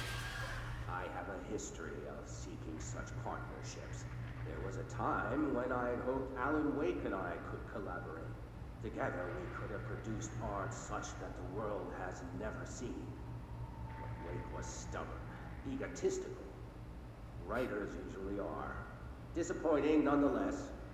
But now, like Tom before him, Wake has disappeared into Cauldron Lake.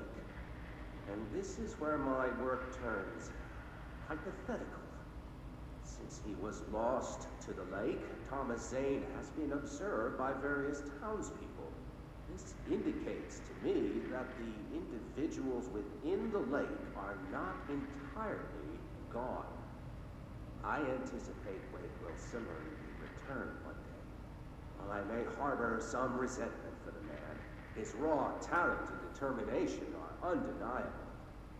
From this, I have concluded that the lake and the dark place within it are not as removed from this world as I previously thought. Given my acute awareness of what awaits within, my meticulous preparations, and my considerable education, I believe myself much more prepared than either Tom or Wake. I should be able to cross into that dark realm with the chance to return as they have. All that remains is the dive itself. It frightens me, I admit, but such is the burden of the truth seeker. I will take my plunge into the dark tomorrow, with only the light of knowledge to guide me. It is time for a breakthrough. Until I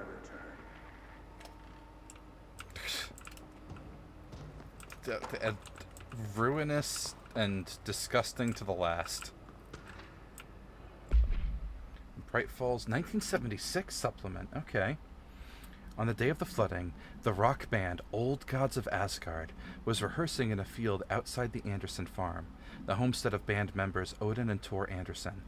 Both admitted to being in a heavy state of inebriation at the time, having spent days drinking their home-brewed moonshine while celebrating Deerfest. After the townspeople were evacuated from the flooded field, Sheriff Breaker was asked by Freya Anderson, daughter of Tor Anderson, to check on her father and uncle. Breaker drove to the Anderson farm and found the band members alive but in need of medical aid. Tor Anderson had been struck by lightning, and Odin Anderson had cut out his own right eye, possible reference to Norse deities Thor and Odin. They claimed they had fought and valiantly defeated a dark army of the Scratching Hag rising from Cauldron Lake. See an Altered World event from 1970 related to the suspected Thomas Zane incident at Diver's Isle. While impossible to verify, these events are relevant to the recurring AWE at Bright Falls and the Cauldron Lake Lodge. Odin and Tor Anderson have been listed as persons of interest. Oh, okay. And this is Hartman's cage. He was kept in a cot.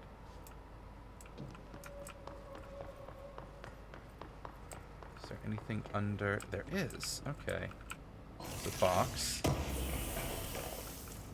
And what's this page? The fourth page of the Night Spring screenplay. The scientist turns from... You know, let's read them all in order here.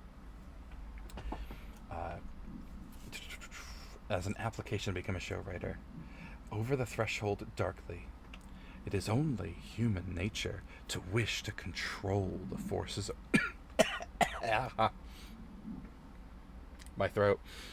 To wish to control the forces around us, and even more so to possess them. But what happens when those forces are not ours to claim, or even of this world? What if they are the things you can discover in Night Springs? We're in a secret lab. The large sign on the wall reads, the Federal Bureau of Night Springs. I've told you several times, Director. It isn't ready. It's ready when I say it's ready, Doctor. But the being beyond the portal, we have no control over it. The robust director shoves the nerd-like scientist aside and heads for the portal control panel. He slams the on button with a determined fist. All the more reason. The entire screen fills with dangerous red.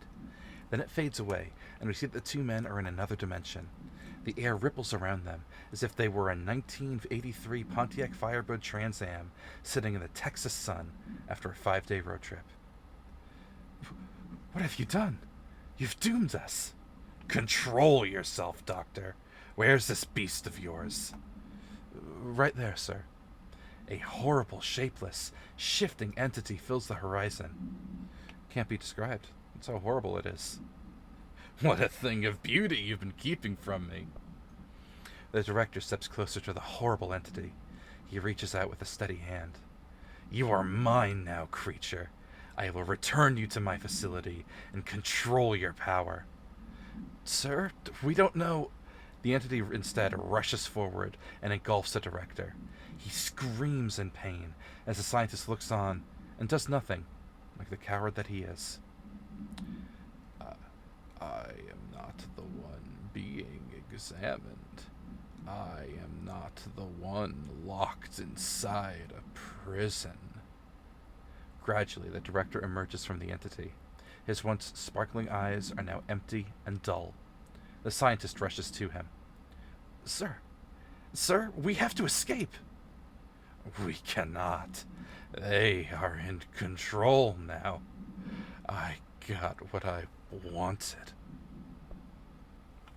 The scientist turns from what used to be his director, now transformed into a stranger, an alien that only resembles the director in form. He drops his all-important clipboard as he stumbles towards the closing portal, but the horrible entity is already rushing through it in a flow of insanity and chaos. The scientist becomes caught in it, and the entity devours him, screaming as it enters our world. The director lifts his pistol to his head. His hand is steady, sure in its finality. Or so I thought. Camera fades to black. A gunshot is heard. And so, our hunger for control, our obsession for domination and power, the hubris at play in this children's puppet show we're starring in, can only lead to our fall from control, to submit to those who really hold the strings and control us in Night Springs. End of screenplay. Alright, so that makes me think, theory-wise, we know that Alan pushed from the dark place to set the events of Control in motion by writing the hiss and Jesse and everything. However, he needed something in the real world to connect. We know that when you write from the dark place, you must connect to something in the waking world to affect reality. You need a source to make it true.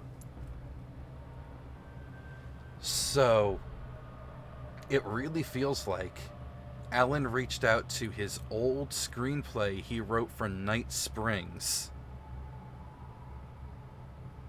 Now, maybe the Bureau of Control already existed.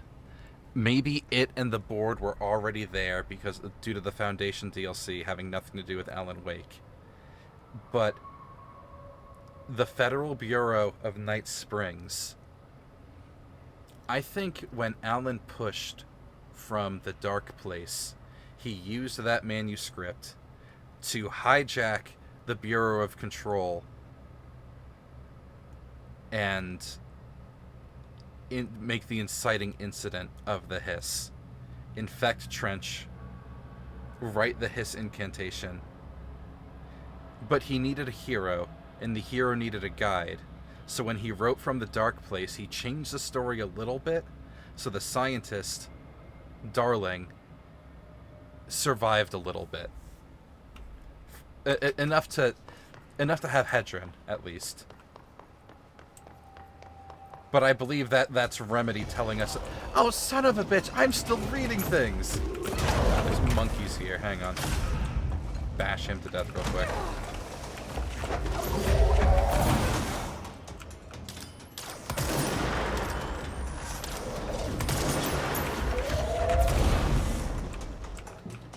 My gun's recharging, give me a moment.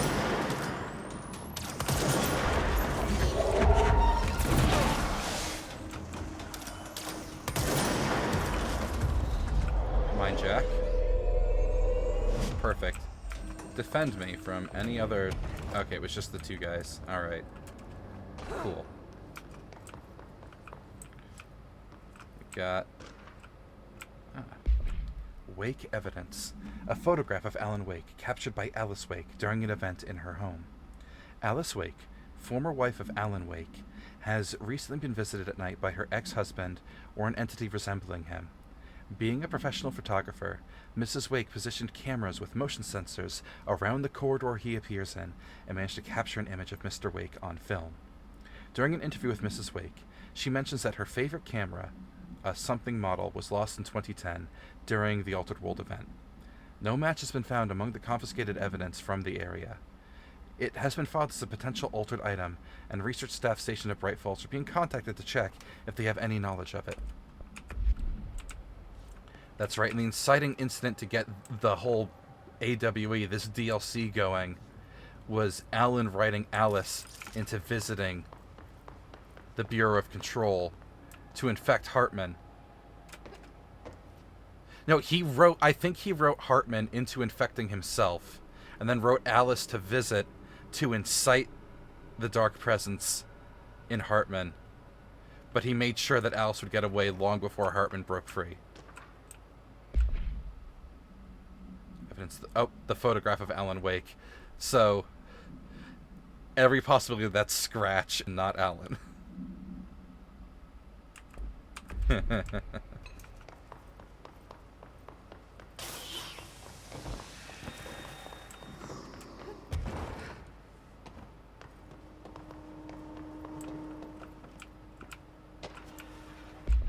Bright Falls summary. An unconfirmed threshold manifestation occurred at Cauldron Lake, Washington. The citizens of Bright Falls had gathered in the town's southwestern fields for the annual festival known as Deerfest. Eyewitnesses all claimed that the day had been sunny, confirmed by reviews of the area's weather reports, but then, with no warning, a thunderstorm appeared from the direction of the Anderson farm, and a tornado rose from Cauldron Lake. The torrential rain that followed caused a flash flood. It was as if the day had turned to night. Testimony from someone. Frank Breaker, the sheriff of Bright Falls, formerly a bureau agent, see employee file. That's right, because his daughter... Okay. Managed to guide the crowd to safety as the festival grounds were destroyed by the flood. The festival was cancelled, ending one day early. Lack of official bureau presence on the scene makes this event difficult to report as a confirmed Altered World event, though the similarity to other events, known events in the Bright Falls area, lend credence to the accounts of the townspeople.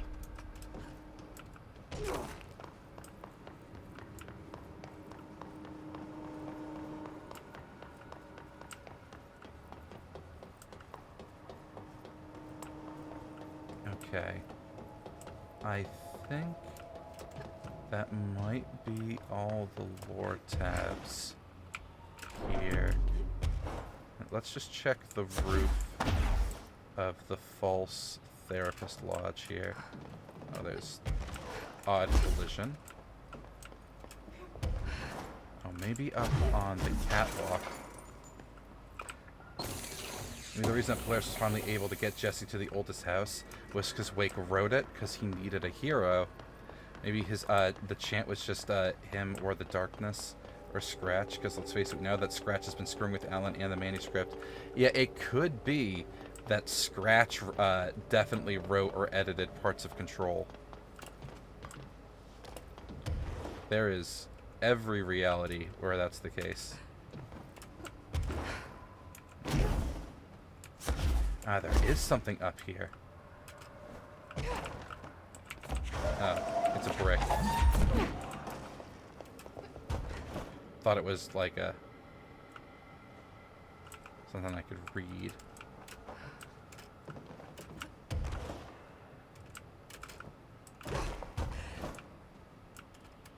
Okay.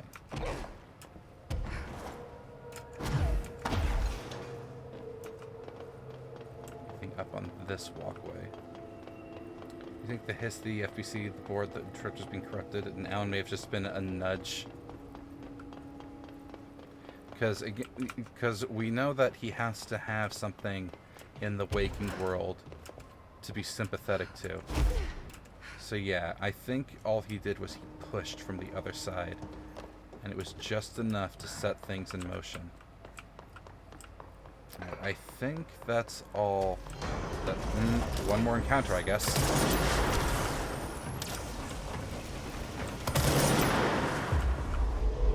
My orb. 2 big boys.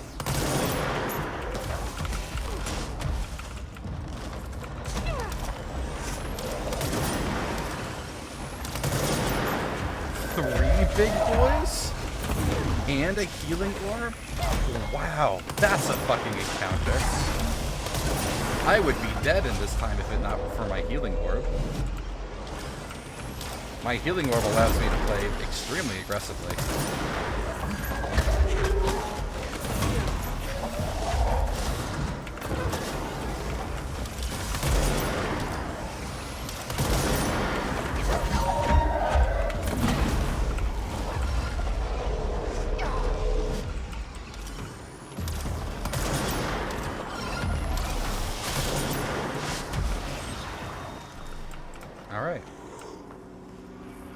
Encounter complete. I must retire these soldiers. Oh my god. He is so beefy. It took 2 shots to drop his shield. Oh, that's right. Goodbye, my healing orb. I will miss you. And the Dark Place has limitations to its power as well as the craft that you use to manipulate, so I think the writing works large scale as Magic Circle. Well, we know that the Dark Presence prefers writers like Tom Zane and Alan Wake because the written word is so much more precise than a sung song or a painted picture. And that precision makes it way more dangerous. Oh, is that a little scale model of Bright Falls? It is! There's the dock. There's the inn. There's the Oh Dear Diner. And the police station. That's pretty cool. And screenshots from Alan Wake 1.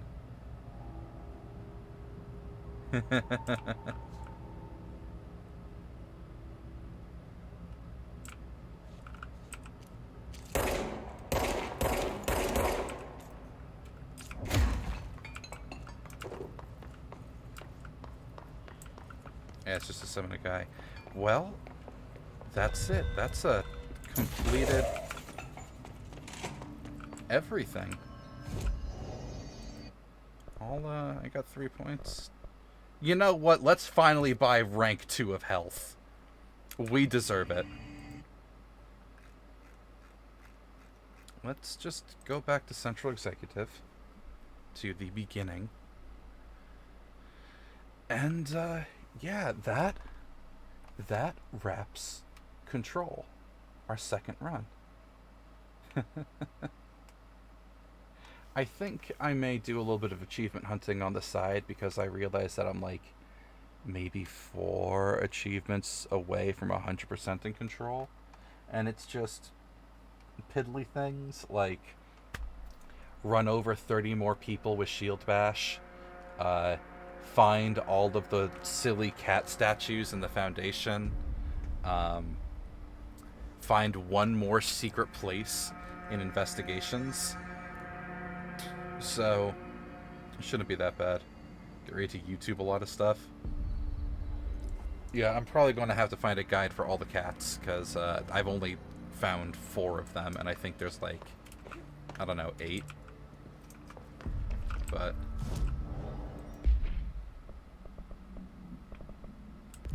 I think we did good in our second run of Control. We did it all. Both DLCs and the main story. I'm just going to bounce out of Control right now. Switch over here. Crazy thought, wild and wacky, you know, Thursday's supposed to be a normal kind of thing, but how would we do Fatal Frame just for giggles? Alright. Well, yeah, maybe. I haven't decided. I hope you all enjoyed this culmination to Control Shrek's control stream the second time 3 years later. This was delightful. And this does mark my 50th game completed on stream, but I'm not going to make a big thing of it because we've done it twice. So even though we've completed 50 games playthroughs, it's really like 49 because we did one of them twice. So the big 50 games completed marker will be I'll call the big 50 games completed marker when we finish Alan Wake 2, because that'll be 50 distinct games completed on stream. Thank you, Momo. Thank you, Eva. Kind of wild, right? That we've hit that. But yeah, this was good. And I do actually have something to share that I know since you are not on Discord, Eva, you wouldn't know. Let me just change my view here real fast to well, actually, I'm going to pull this up, be a smart boy first. There we go. Switch to here and activate display capture. So, ta-da! I have finally made a fucking YouTube channel to export VODs to.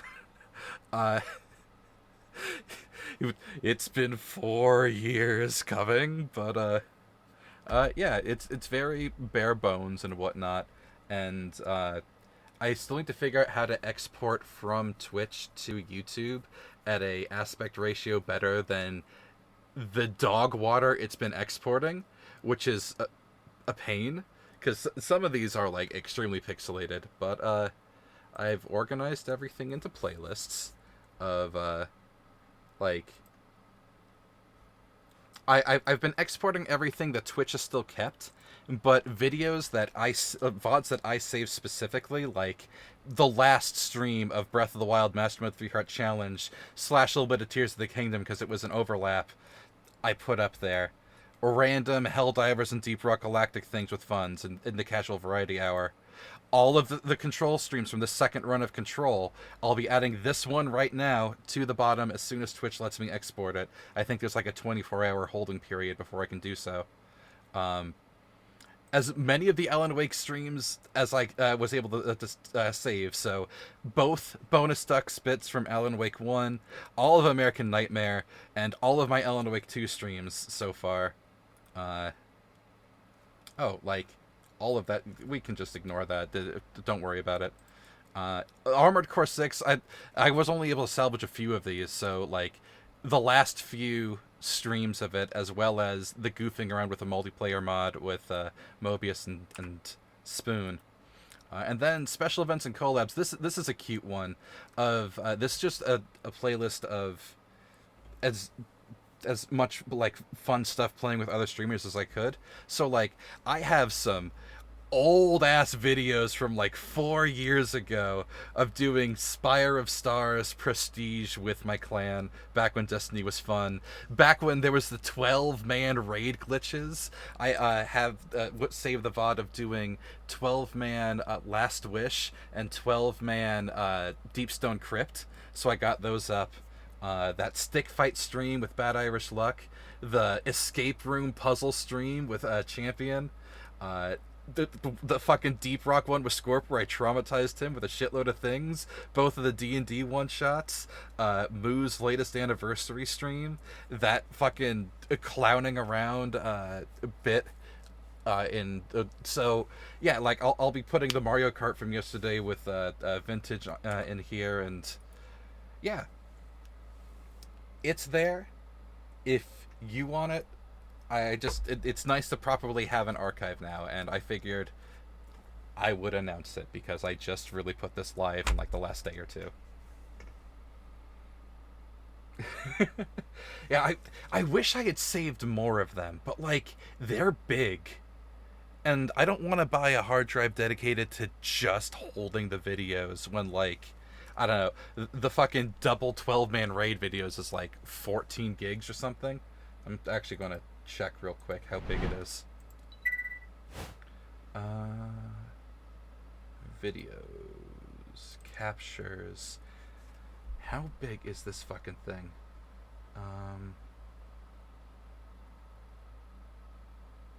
I have a Drunk Risk of Rain stream from 2022 saved, and that's 10 gigs. Oh gods. Yeah, the 12-man raid, that's a 7 gig video. Like, if I saved all of my streams, that would get big real quick. But yeah. So I just figured I would announce it. One, for stream's sake, and also because I know that you, Eva, specifically would probably enjoy having access to some of these. So, yeah, I just thought it would be a cute thing to share. Yeah, Jockey was just talking about that YouTube bod channel that I put together. I know I did an announcement in Discord, but I'm doing an announcement live. Haha! So, yeah, I hope you all had a great time tonight. Since you still have the current season pass for Lightfall, you could do some Onslaught. You know, you're right. Lightfall hasn't ended. I haven't booted up Destiny since the weekend of Cursed Guns. Yeah, September 18th, 2023. It's been a while, and I don't know. I would need a real good reason to go back, like a new raid or the new stuff. And I don't know if I'm ready to be hurt again. Yeah, you got the Navigator. That was a good... I think I actually have those saved, and I do want to put them up on the YouTube channel. However, because stream glitched, the video got cut in half, and I don't want to upload it in 2 parts. So I just need to, like, take some time and stitch the 2 of them together in whatever bootleg video editing software I have on my computer. And then I would upload that one once it was... Yeah, Destiny... So, like, one is, like, almost 6 hours long, and is 15 gigs. And the other is 45 minutes and 2 gigs. Yeah, so it glitched pretty early. So once I stitch those together, then I would throw that on YouTube. I just have to, do that.